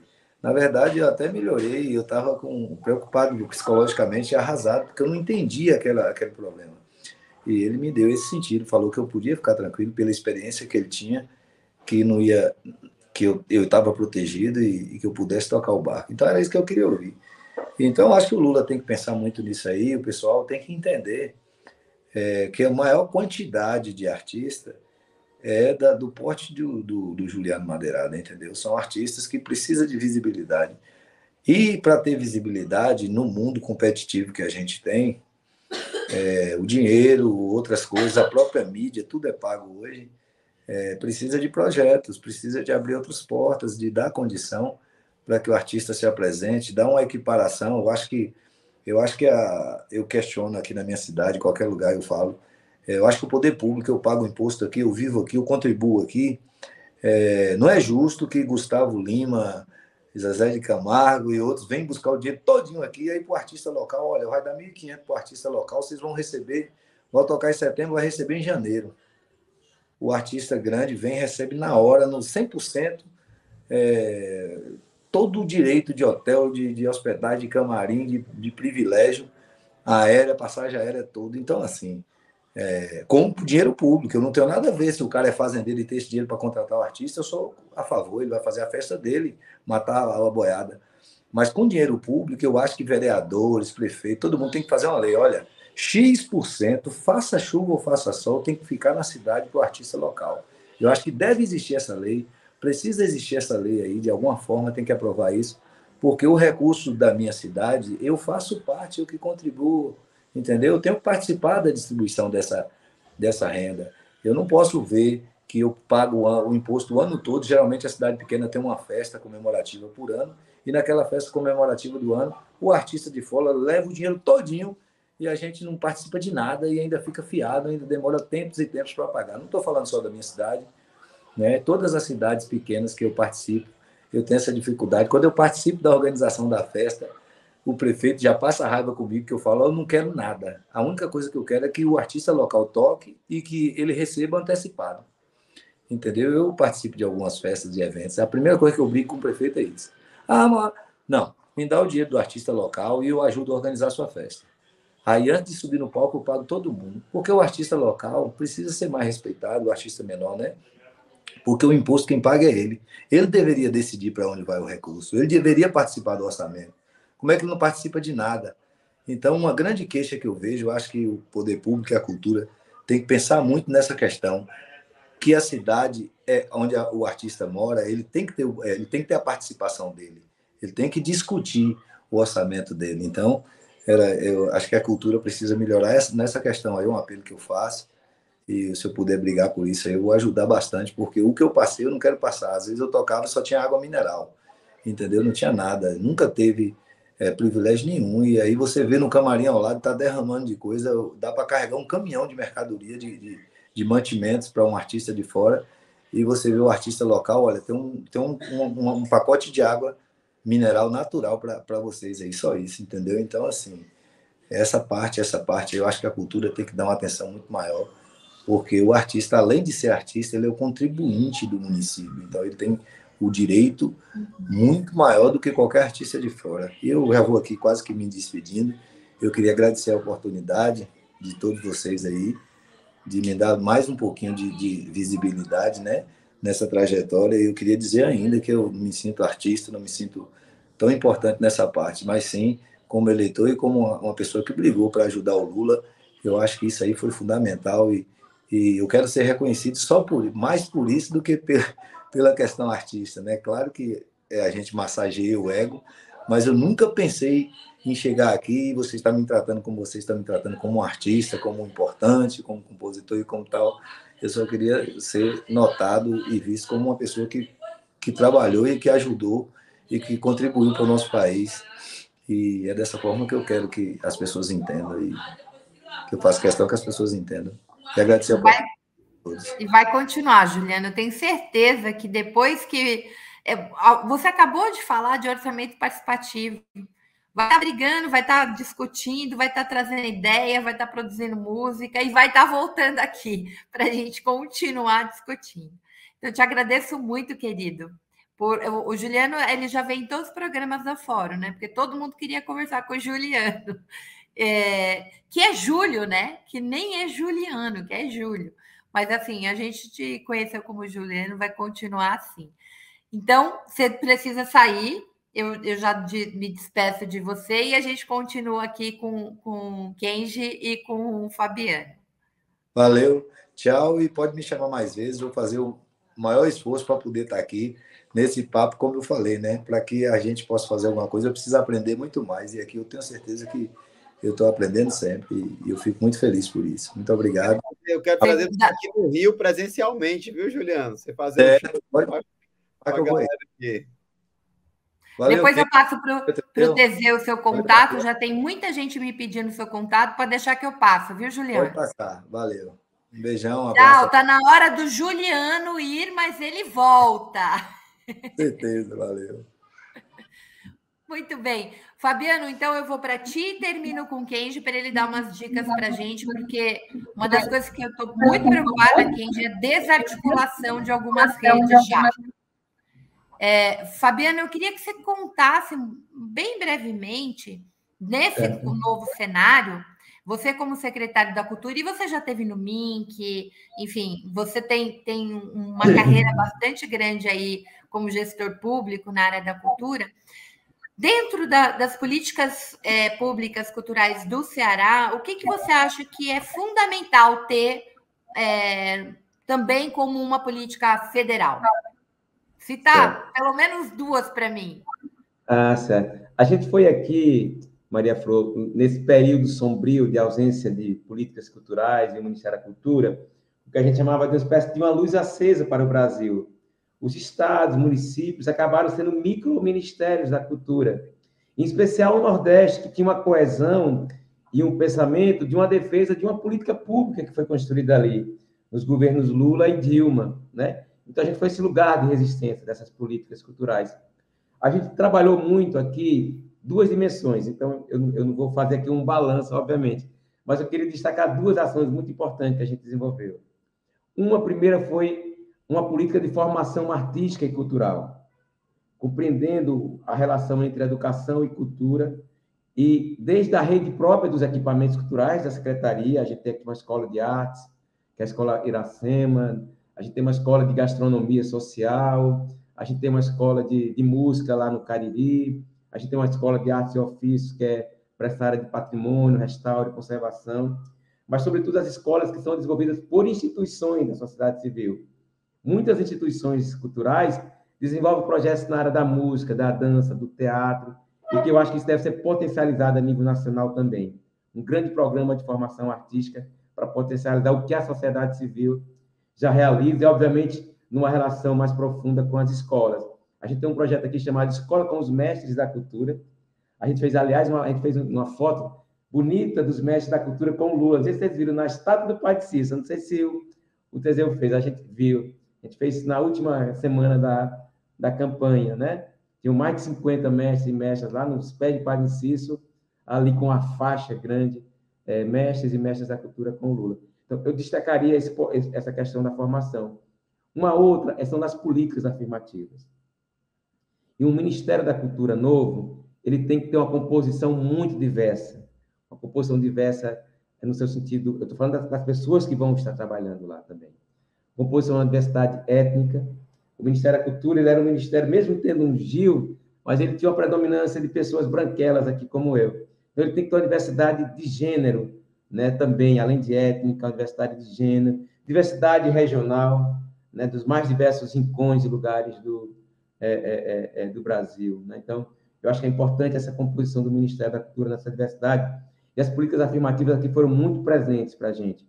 Os prêmios de culturas indígenas, o prêmio de expressões afro-brasileiras, as bibliotecas comunitárias e populares, os prêmios voltados, também para a dimensão da cultura digital, de territórios periféricos. Então, eu acho que é uma outra política muito importante, que eu acho que a gente poderia destacar e pensar que possam ser referências, ou inspirações para um novo ministério que tem um papel aí muito grande no que eu estou chamando de refundação do Brasil, sabe, Maria?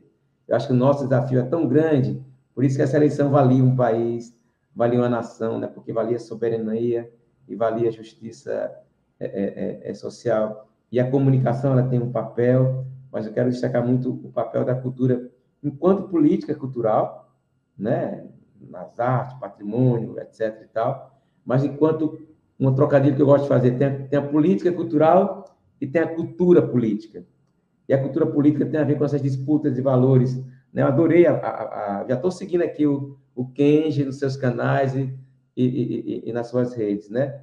Nessa captura de afetos, porque a cultura também, as artes, ela consegue chegar nas almas, né? Das pessoas, ela chega a chegar na subjetividade, ela compõe os repertórios, né? Culturais, subjetivos, estéticos, que nos dão essa capacidade que você lembrou do Paulo Freire, né? O Paulo Freire disse que a gente aprende a ler para escrever a nossa própria história.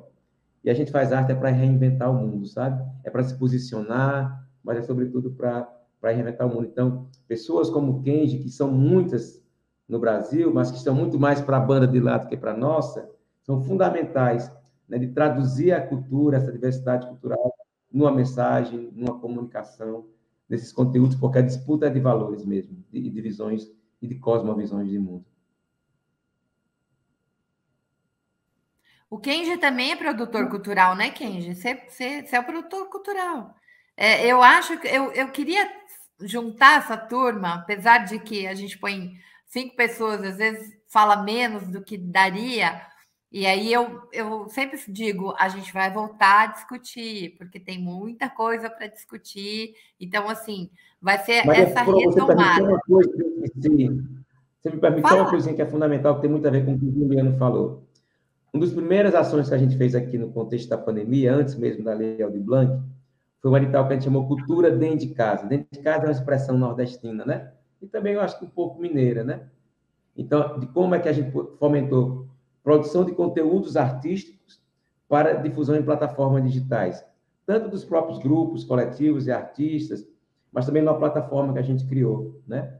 E a gente percebeu que 89% daquele valor, né, daquele projeto que a gente lançou, que era um edital de 3 milhões, 89% das pessoas nunca tinham escrito um projeto para a Secretaria da Cultura. Então, eu acho que a Lei Aldir Blanc, ela conseguiu chegar num público que estava distante, né, como né, uma madeirada, que são aquelas pessoas que tocam em outros palcos, que tocam em outros ambientes. Então, a dimensão da proteção social, acho que é outro elemento também muito importante para as políticas culturais desde então. Muito bem. Kenji, eu queria que você falasse um pouquinho para a galera que está nos assistindo a importância da gente manter. Eu vou dar um exemplo para você. Antes das eleições e durante as eleições, a CUT, a Central Única dos Trabalhadores, fazia uma ação chamada Brigadas Digitais, onde ela pautava, né, elementos importantes dentro da disputa eleitoral a partir do viés da classe trabalhadora. O que estava sendo atacado, questões de orçamento, questões sobre privatização, enfim, a pauta sindical muito concreta, mas relacionando com a realidade do trabalhador. E aí, tipo, o Teseu tinha a brigada dele, que por sua vez criou outros brigadistas, e essa comunicação ia circulando. E a gente percebeu, durante o período eleitoral, que foram se criando coletivos, assim, digitais, né? Muito a partir do WhatsApp, alguns com canais do Telegram e tal, mas a gente tinha algo diferente do que tivemos em 2018, que foi um campo de influencers que veio para o campo da democrático, né? E determinadas ações foram mais centralizadas. E aí, a partir daí, ela se disseminou. Como é que você vê? Porque assim, não tem mais como a gente abrir mão disso, né? Não, se a gente deixar, falar assim, acabou, deixa para lá, sai desse grupo. As pessoas precisam entender que nessa era informacional e neste sistema de fake news, né, de desinformação, a disputa ela vai ser eterna, né? E como é que você, que conselhos você daria, Kenji, para essa galera que teve essa semana de respiro, mas que não pode deixar as redes de forma alguma?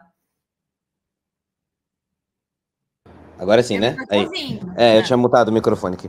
Primeiro, eu acho que é isso que você falou, é bastante importante mesmo. A festa e o respiro são muito importantes. A gente realmente precisa valorizá-los, porque não foi pouca coisa que foi conquistado. E nesse sentido, sobretudo porque o Bolsonaro odeia os que festejam, festejar é revolucionário. Então, eu acho que, sim, não se preocupe se você está mantendo as suas férias e o seu respiro de 4 anos de absurdo. Ele é importante, ele é revolucionário, mas sim, depois nós temos muito trabalho pela frente. E antes de eu abrir minha resposta, só respondendo ali a sua outra questionamento, sim, eu consegui escolher absolutamente todas as profissões que o Bolsonaro odeia e que não dão dinheiro no Brasil. Sou historiador, ator e produzo cultura. Não sei para que lado. Tudo que não dá dinheiro, vem que eu gosto. Mas isso é bastante verdade, essa compreensão de que a disputa dos territórios nas redes sociais, ela é contínua. É claro que eu fiquei muito feliz com comparando a diferença de estar em 2018 tentando falar essas mesmas coisas que eu estou falando agora e agora em 2022, a evolução que deu é latente, é gritante, é preciso ver que isso existiu. Então, por exemplo, a gente conseguiu, e foi maravilhoso, criar durante as eleições um grupo de máquina de informação para a criação de memes, peças rápidas e textos de zap.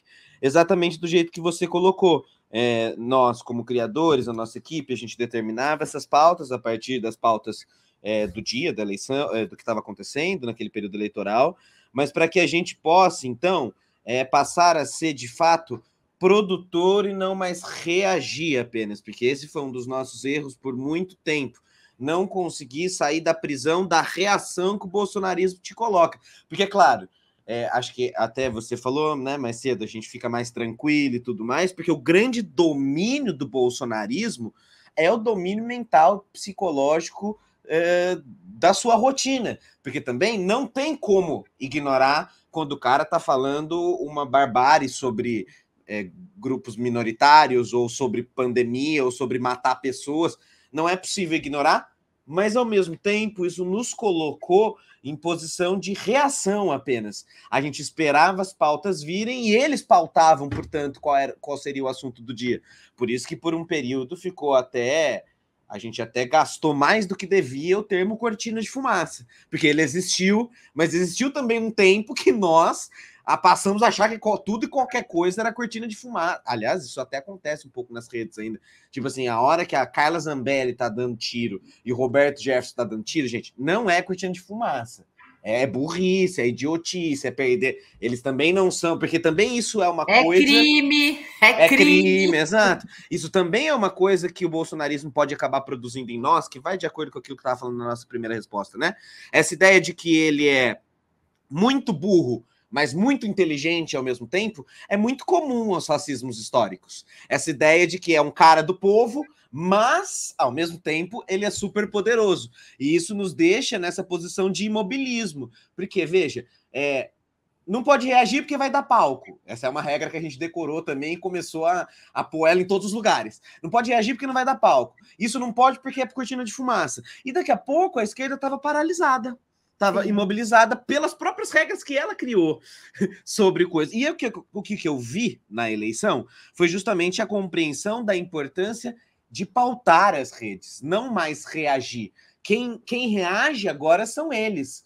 Então, quando você tem, de um lado, e aí a gente pode discutir, não vai ser uma pauta para agora, porque teria que ter um fórum sindical só para esse assunto, as ações do Janones, porque elas têm muitas vantagens, muitas desvantagens, como qualquer ação na internet, mas o fato é que quando ele, por exemplo, quando a narrativa da Jovem Pan sobre censura estava existindo, e ele se coloca também como um censurado, ele quebra o jogo. Sim. Ele quebra o jogo da narrativa e ele passa a pautar, porque aí esses caras precisam se defender sobre o que é essa tal de censura que o Janones também estava passando. Pronto, acabou, não estamos mais discutindo a loucura e tudo mais. Então, tá, beleza, aprendemos isso na eleição. Mas o fato é que... E só um pouquinho, Sim. Não querendo te cortar, mas tem uma coisa sensacional que eu achei nessa ação dos Janones, e eu acho que vale a pena mesmo um programa só para isso, é o fato que o Janones foi aquele valentão, né? Curioso que ele é pequenininho, baixinho, mas ele foi aquele valentão que chamou a tropa toda para cima dele e eles esqueceram o Lula, e o Lula continuou fazendo política. Essa estratégia, para mim, foi a mais incrível. Porque, assim, eu me lembro de eleições anteriores que era um inferno, né? Era Lula, Lula, Lula, Lula na cadeia, Lula isso, Lula aquilo. Lula... Os caras esqueceram do Lula. Eles foram para cima do Janones. A estratégia dele, nesse sentido, foi muito interessante. Sim, e agora eu acho que também é perceber isso, né? No momento eleitoral, até falei isso, acho que nesse mesmo vídeo da Lavagem Cerebral, não é um momento de trabalhar politização e racionalidade, porque o tempo é escasso. Por isso, esse tipo de estratégia emocional funciona. Mas agora é a hora do novo prazo. Nós temos que, de fato, para não cair, senão a gente vai virar na quinta série eterna, porque também esse é um problema do que aconteceu, agora é a hora de produzir, portanto, essa politização de longo prazo. E como isso é feito? Primeiro, olhando para a materialidade, nós estamos falando do quê? Comida na mesa, educação nas escolas, cultura na vida, porque essa materialidade é que vai desativar os afetos de medo e de paranoia que foram plantados por esses bolsonarismos, né? Falando de bolsonarismo, lembrando desses vários bolsonaros. Eles todos ativaram esse tipo de afeto, que é o afeto do medo. É só a materialidade que consegue desativar esse tipo de afeto. E para isso, é preciso ocupar os espaços. Ocupar os espaços, claro, sociais, com movimento social, fazendo o famigerado trabalho de base, que também é outra expressão que na rede virou qualquer coisa para dar cartada quando você discorda de outro esquerdista. Você fala que ele não está fazendo trabalho de base, e ele também vai te falar de volta que você também não está fazendo trabalho de base. Mas, de fato, o que é importante é a importância desse movimento social nas ruas e online. E para estar ocupado online, é preciso de diálogo, de estratégia e de criação de um ecossistema, tanto dos criadores de conteúdo, e nós, sem querer falar muito de bastidores, porque os bolsonaros ainda estão com as canetas, nós já estamos nos organizando há bastante tempo em ecossistema e cada vez mais, mas não devemos esquecer que eles têm investimento massivo material de empresariado que nós não temos. Sim. E aí a gente esbarra numa parada que nós temos o argumento, nós temos propostas, nós temos uma forma de enxergar o mundo, mas esbarramos justamente no capitalismo como ele é, na materialidade. Então é preciso entender como é que a gente vai produzir esse ecossistema junto das nossas comunidades. É catarse? É Pix? É patrocínio? É empresariado mais progressista investindo? E também para tirar um pouco dessa coisa de que existia uns 5 anos atrás de não pode se ganhar dinheiro. Não, peraí. Ninguém tá falando ficar rico, mas é um trabalho. Aqui eu sou historiador, vocês são jornalistas, isso aqui é um trabalho e, portanto, precisa de financiamento. Essa é uma história. Entender como continuamente a gente vai produzir essas comunidades. Para produzir comunidade, é preciso gerar identificação e sentido. E aí, mais uma vez, o que consegue gerar identificação e sentido? É testando no Facebook? É falar que o cara é fascista e burro? Ou é produção de cultura e arte? Ou é tocar os afetos? Porque essa é a parada que a gente precisa entender, que aí, para fechar esse assunto de arte e cultura que a gente está falando mesmo. A arte e a cultura são poderosas porque elas conseguem penetrar bolhas que nenhum acadêmico jamais conseguirá furar. Porque a gente aprendemos quando nos divertimos. E quando nos divertimos, nos permitimos a refletir porque estamos abertos. Quando a gente vai no virar-voto, por exemplo, na época do virar-voto, eu fiz até um vídeo sobre isso, meter o dedo na cara de alguém é gostoso. Não podemos tirar que é gostoso, falar assim, eu avisei, eu falei que... Mas não vira voto. Ninguém chamado de burro se coloca para ouvir. A escuta, alguém, acho que, não lembro quem foi, Fabiano ou Teseu, que falou, a escuta é fundamental nesse processo. E para que a escuta aconteça, é preciso que a gente esteja disposto a escutar e propor. E via arte e cultura, eu acho que é o único caminho que nós temos para criar aquilo que o Fórum, como que chama? O Fórum Social Mundial trazia muito, e é um termo que eu tenho tentado trazer cada vez mais. Outro mundo é possível. Exatamente, altermundo, outro mundo é possível. Também porque ficamos 4 anos presos num mundo de paranoia, de medo, de que esse cara vai falar no dia de hoje. Um outro mundo é possível, com novos afetos, novos esperançares, novas formas de enxergar, e essas formas só vão se dar através de arte e cultura, seja na rede social, seja na vida, no movimento social, né? Então assim, o alento que eu respondendo sua pergunta, que eu dou é esse, assim, tipo, é preciso se organizar online no movimento social, seja em partido, em coletivo ou de maneira independente, e compreender de que a rede tem as suas regras. Então, por exemplo, aí fica até uma cobrança aí para os partidos, para a institucionalidade, para a equipe de comunicação do Lula. O Bolsonaro ia em canais de 20 e 30 mil inscritos dar entrevista. Os deputados do bolsonarismo iam em tiktokers minúsculos e daqui a pouco essa pessoa estava grande. Se tem alguma coisa para aprender com esse caos, é essa estratégia da comunicação. É preciso estar fomentando esses pequenos canais. Canais de... Hoje, ainda bem, Eu tô um pouquinho maior, ainda não cheguei lá. Mas tem canais de 5, 10, 15, 20 mil inscritos que estão produzindo. Por que os deputados não vão lá? Por que o Janones não vai lá? Por que o Lula não vai lá? Que é assim que a gente também vai fomentando essa rede e esse ecossistema cultural, né? Então, acho que é isso. Muito bem. Eu, em defesa do Janones, a primeira vez que o Janones veio na Fórum, ele veio no Fórum Sindical. E veio no Fórum Sindical num período assim que as pessoas, a própria esquerda batia no Janones. E eu sempre achei o Janones um cara interessante porque ele dialogava de uma maneira absurda, né? Quando ele veio aqui, ele veio com o Fábio Malini, porque o Malini fez, inclusive, um grafo para ver o nível de importância que o Janones tinha no Facebook. E ele foi muito legal, porque ele ainda não estava no campo, ainda era um campo que ele tinha dúvidas da Lava Jato, ele tinha, sim, não que ele criticasse o presidente Lula, mas ele tinha muitos senões, porque ele acreditou no discurso da Lava Jato inicialmente. Mas ele foi capaz de ouvir, e foi muito interessante o diálogo, né? Então, em defesa do Janones, ele sempre teve esse cuidado, sabe? De dialogar. E vir no Fórum Sindical você ter coragem, porque é um lugar que a gente faz debate de classe, a gente não fica, né, com dedos, a gente fez debate sério aqui. Então, acho que é interessante. E eu vi esse processo do Janones, gente, eu vou dizer uma coisa para vocês. Eu fiquei bem feliz, porque aquilo que eu tinha postado inicialmente, falei assim, o Janones vai vir para o campo de cá. Porque a capacidade que ele tinha de diálogo com o trabalhador seria muito contraditório, que ele não perceber num dado momento como estava indo esse governo, se ele não escolhesse um lado. E aí ele veio para o campo de cá. Então, eu fico feliz porque foi uma aposta. Ao analisá-lo, eu achava que ele vinha para o campo de cá e veio de uma maneira muito, muito interessante.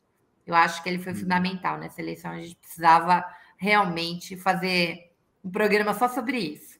Olha, eu queria agradecer enormemente. Kenji, eu quero você mais vezes aqui. A gente precisa falar de muitas outras coisas que a galera precisa sacar, né, da comunicação. Eles se assustaram com essa reação da extrema-direita. E aí tinham coisas que eu dizia, olha, bora dar atenção para algumas coisas. O que a gente faz? Denúncia é uma coisa, o humor é outra, a gente pode também dar risada, porque tem umas coisas que são muito engraçadas, mas dar a visibilidade para a manifestação, fazer foto aérea da galera, meio que estimulando e mais gente para lá, bobagem, isso aí não vai fazer. Até fiz um fio lá, criticando uns influencers que estavam enlouquecidos, jogando um monte de coisa, tal. Marquei umas pessoas, falei, opa. Então, acho que as pessoas ainda estão meio perdidas, mas eu estou achando muito curioso e interessante, depois que a gente aprendeu a vigiá-los, como é que a gente também está criando uma dissonância no discurso deles? Porque os generais, né? O nome dos generais, sim, as Lady Gaga, aquilo tá uma diversão, gente. Tá muito divertido, né? Tá muito divertido. E a gente recuperou a capacidade de fazer humor. Não, e eu acho também que é perceber que existe um momento de que só uma coisa vence o medo, o deboche. E a hora agora é agora, eles estão menores. Eles são cada vez mais o reduto daquilo ali, de rezar pro pneu, e é claro que esse deboche não vem no sentido do eu avisei que eu falei ali atrás, mas também como forma de resistência e de minar aquilo que é criminoso que está acontecendo. Aquilo ali é risível e, portanto, riremos. É isso, porque é isso que dá para fazer com o que é risível, né? Então, eu acho que também não podemos esquecer esse poder que não anula a compreensão do que é a construção dos afetos e de abarcar. As coisas coexistem, né? Porque às vezes eu vejo a galera se perdendo muito em brigas como se fosse uma coisa ou outra.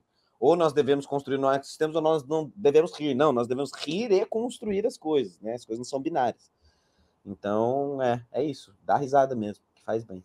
Muito bem. A gente já viu os revolucionários franceses faziam isso, né? Tirava a peruca do rei, tirava o salto do rei, né? A forma é você deixar o rei nu.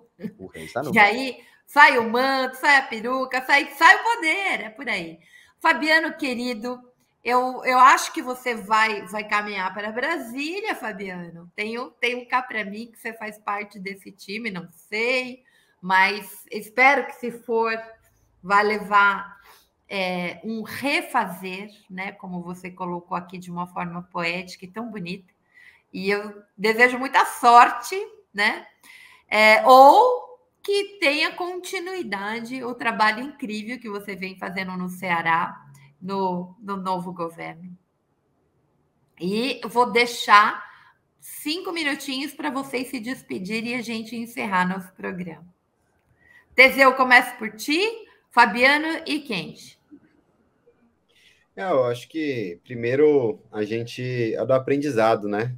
Eu vi até o Show aqui falando, o Marcelo Show também, nosso conterrâneo, esteve aqui com a gente semana passada, que live show, né? E eu acho que cada live dessa a gente aprende muito com as experiências que cada um traz, né?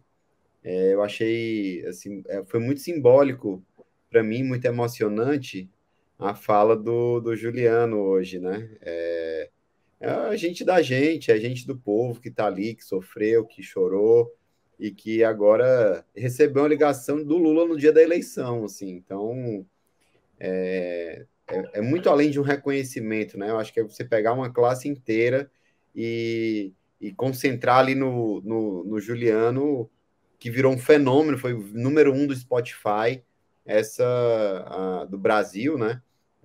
A música dele, tá na hora do Jair já ir embora. E a gente descobriu durante a live que tinham muitas outras músicas dele que a gente cantava e que eu nem sabia que era dele, né? Ele foi falando aqui. Então, eu acho que a cultura é isso, é esse espaço para a gente tá resgatando a civilidade, né? Tá resgatando essa questão a gente tem aqui uma parceria com um cartunista, esqueci o nome dele. E toda semana ele faz uma artezinha para a gente, né? Para sair no boletim do sindicato, né? E assim, é muito interessante, porque as sacadas, a gente fala algum tema, tenta sempre naturalmente focar alguma coisa mais do petróleo, do trabalhador, do salário, do corte de direitos, que é natural também, é o nosso papel quanto sindicato, né? Falar isso para o trabalhador. E ele tem umas sacadas assim incríveis, e foi uma parte que nunca se perdeu no nosso boletim, né? E é arte, isso é arte. E dialoga, às vezes é só aquela arte, bate uma foto e viraliza na rede social, viraliza não sei onde, viraliza... eu estou dando esse exemplo, né? Mas existem inúmeros outros exemplos, né? Então, a arte, sem dúvida, a cultura, ela é a forma de dialogar, de formar, de fazer a disputa ideológica e de reconstruir a civilidade do nosso país, né? Então, eu queria mais agradecer mesmo o Kenji, o Juliano, que não está mais aqui, o Fabiano, meu conterrâneo, para a gente reconstruir e que a cultura esteja mais presente aqui também, né? No Fórum Sindical. Todo mundo traz uma bagagem cultural e as informações que a gente passa é isso também, né? Mas a cultura, no que tange mesmo, a arte, né? O novo, o inovador, e o povo, né? Acho que o povo. E ele falando disso, você falou ele falando que tem que ouvir as pessoas e tal, e eu só lembrei do programa do PT, você falou, o Juliano falou, e você complementou na hora. Da participação, orçamento participativo. Orçamento. E é fantástico o orçamento participativo, e o PT sempre fez isso, e no Ceará tem isso, o Luiziane fez quando era prefeita, e o Zé Ayrton fez quando era prefeito na década de 80, lá em Aracati, e foi feito lá no Rio Grande do Sul, quando o PT assumiu o governo, enfim, é isso. E o Lula disse que vai trazer isso, né, de novo. Agora, no mundo digital, inclusive, facilita muito. Eu ia passar para o Fabiano, não sei se ele caiu, então vou passar para o Kenji Se o Fabiano voltar, ele encerra. Beleza. Pronto, tá. Não tá mutado, né? Não. Bom, então, muito obrigado mais uma vez. Estou me sentindo cada vez mais de casa. Me chamem sempre, que estou sempre disponível. Agora com o rosto as coisas ficam muito mais fáceis, não preciso nem ficar pondo chroma key e não sei o que, e me esconder. Então, assim, eu tô falar para vocês que eu estou me divertindo bastante nesse novo momento de vida. Eu acho que também vem com um novo momento de país que é preciso não viver mais no medo, não viver mais escondido. E, bom, é sempre uma delícia falar de arte e cultura. Convido as pessoas que não conhecem a Enormose a conhecerem a Enormose. A gente também fez uma série que vai não para a linha dos algoritmos, para falar de estética, da importância da estética e da arte, que também é uma discussão um pouco mais... O passo 2, talvez, dessa discussão que a gente fez hoje, que é, tá bom, eu quero produzir. Como é que eu produzo? Preciso pensar uma estética, preciso pensar com quem eu quero dialogar, e a gente eu tenho feito junto com o artista do canal, que é meu amigo querido Tila, a gente tem feito uma série há muitos meses falando sobre a estética da extrema-direita, a estética das esquerdas, a estética da cultura pop, vai sair estética do dinheiro daqui a pouco, então convido a todos para assistirem, e aí para eu não perder aqui, senão o tal do Consciência vai me xingar, eu queria falar assim, queria agradecer, sabe, a companheira Maria Flor, ao Teseu, ao Fabiano, e dizer o seguinte: nós vamos recuperar o Ministério da Cultura. Nós vamos criar comitê estadual, nós vamos falar com as pessoas, vamos falar com o movimento social, sabe? Porque quem tem medo de cultura é quem não gosta do povo. E quem não gosta de liberdade, que é esse pessoalzinho aí. Então, olha, e ele até aumenta o tom quando ele fala assim: os poderosos podem matar 1, 2 ou 3 rosas, mas jamais conseguirão deter a chegada da primavera. Muito obrigado, Maria Flor.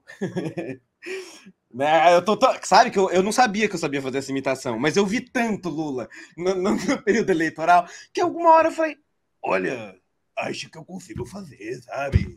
E aí começou. E aí agora, só que agora é assim, né? Onde eu vou em podcast, alguém manda um superchat. Olha, faz do Lula aí pra gente, sabe? E aí é quem sabe um dia eu não faço isso pra ele, né? Arrasou, mandou bem demais. Muito bom, muito bom, muito bom. Olha só, esse produtor cultural e ator, isso é coisa de ator, gente. Isso é coisa de atorzinho, né? Vagabundo, esquerdista, comunista, essas coisas tudo. Foi Jô. Fabiano, querido. Agradecer, assim, eu quero mandar um abraço aqui para o Marcelo Shoa, porque ele foi o responsável por essa ponte, né? Sim. E foi um momento muito bacana para mim, eu adorei essa conversa, porque eu acho que nós temos um papel muito grande, assim, que é o do diálogo, o do encontro, o da conversa. Eu acho que uma das tarefas que eu coloquei aqui é desarmar Jesus Cristo. E olha que eu não sou cristão, eu não sou exatamente católico, eu sou de Tupã, eu sou de Oxalá, né? Sou de Jesus Cristo também, sou de Iemanjá, sou das santas e dos orixás e tudo mais. Mas acho que tem um papel muito grande em desarmar o Jesus Cristo, né?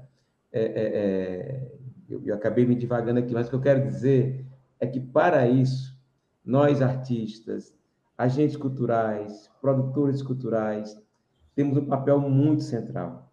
Porque aí, Maria, não é mais só a política cultural, é a cultura política, sabe? É a cultura como ser e estar no mundo, é a cultura como perceber e se relacionar com o outro, é a cultura como a vida em sociedade, né? Então, eu sei que tem vários outros conceitos de cultura, mas nesse momento ela tem a ver com isso, de atribuir sentidos e significados, né? Porque é uma disputa de valores, né? E nós estamos lutando contra valores fascistas. Não é qualquer valor, não é qualquer visão, né, de nação, né? É algo muito perigoso, né? E que a gente subestimou. Nós não podemos mais cometer esse erro. Então, nisso que que o Kenji falou. Nós temos um trabalho agora árduo também para essa produção, de mostrar as coisas que a gente vai ter condições de construir junto com a sociedade. Então, quando Lula, sempre, em qualquer comício, em qualquer atividade, não teve uma sequer que o Lula não tenha falado de cultura. Que não tenha falado, né, se eu tivesse aí essa capacidade aí do Kenji, eu ia imitar Lula. Eu achava que era um aplicativo, que ele estava brincando com a gente, mas é ele mesmo. Vai retomar o Ministério da Cultura, né? Que, de novo, vai ter ali uma política cultural e que isso vai se dar com os comitês. Então, essa sacada dos comitês, ela é fabulosa, porque é um Ministério da Cultura descentralizado, é um Ministério da Cultura que vai se esparramar pelos mais diversos rincões do Brasil, do sertão, do litoral, né, das florestas, enfim. Vamos ter um Ministério dos Povos Originários. Então, esses dois ministérios vão trabalhar de maneira muito conjugada, como o Ministério da Cultura tem que trabalhar de maneira muito conjugada com o Ministério do Meio Ambiente, né? Essa relação entre cultura e natureza, né? E, obviamente, com o Ministério da Educação, da Cidadania e das Mulheres. Então, eu acho que eu quero dizer desse papel da transversalidade que a cultura vai ter de uma maneira muito mais abrangente do que foi os nossos primeiros governos, e olha que a gente fez muita coisa. A gente começou com Gilberto Gil sendo ministro da Cultura, isso não é para qualquer país, né? Espero que com mais orçamento. Gente querida... Isso eu falei para o Lula aqui no encontro que a gente teve com os artistas e com a cultura. Eu disse, presidente, o senhor está dizendo que de novo vai colocar o pobre no orçamento. Então, junto com o pobre no orçamento, o senhor vai colocar também a cultura no orçamento. Sim. E a base mínima é aquela da lei Aldir Blanc, né, que o Anderson lembrou aqui. Nós não podemos mais pensar no teto com menos de 3 ou 4 bi para a cultura de uma maneira descentralizada para os estados, municípios e sociedade civil. Fabiano, muito bem. Desculpa, mas falo de 3 ou 4 bi, e aí eu fico assim, imaginando, né, o crime que acontece hoje com a Petrobras. E só esse ano, Fabiano, foram 180 bilhões distribuídos de dividendos para os acionistas da Petrobras. E a gente falando que a cultura brasileira, do Brasil inteiro, precisa de 3 bilhões. Sim, me deixa muito indignado isso. Teseu, o Bolsonaro gastou como orçamento em tudo, em todas as políticas, no ano de 2022, 21 bi. E rouba da Petrobras para dar para acionista da Bolsa de Valores. Você acredita nisso? O estado do Piauí, que não é um estado rico, gastou 2 bi, ou seja, 10% do que o Bolsonaro usou no orçamento. Só foi o estado do Piauí, sem um centavo do governo federal. Imagina, ele deixou, gente, isso é demais a conta. Eu ouço isso, esses números, eu vou ficando tão indignada. Ele deixou para o transporte escolar, R$425 mil. Não dá para comprar um micro-ônibus, gente. Então, assim, diante disso, dessa barbárie, num cara que tirou 10 bi da saúde para o orçamento secreto, é disso que a gente está falando. Né? Como é que a gente reconstrui tudo isso? Esse rombo, né, de 400 bi é muito maior. A Petrobras vai de novo fomentar as artes e a cidadania cultural no Brasil. É isso. Então, eu queria agradecer. Marcelo Show está dizendo, grande Fabiano, certeza que ia ser show. Parabéns, Kenji, camarada. Já estou atrás de você no Normose. Você também, Teseu, vou te procurar. Beijo, Flor.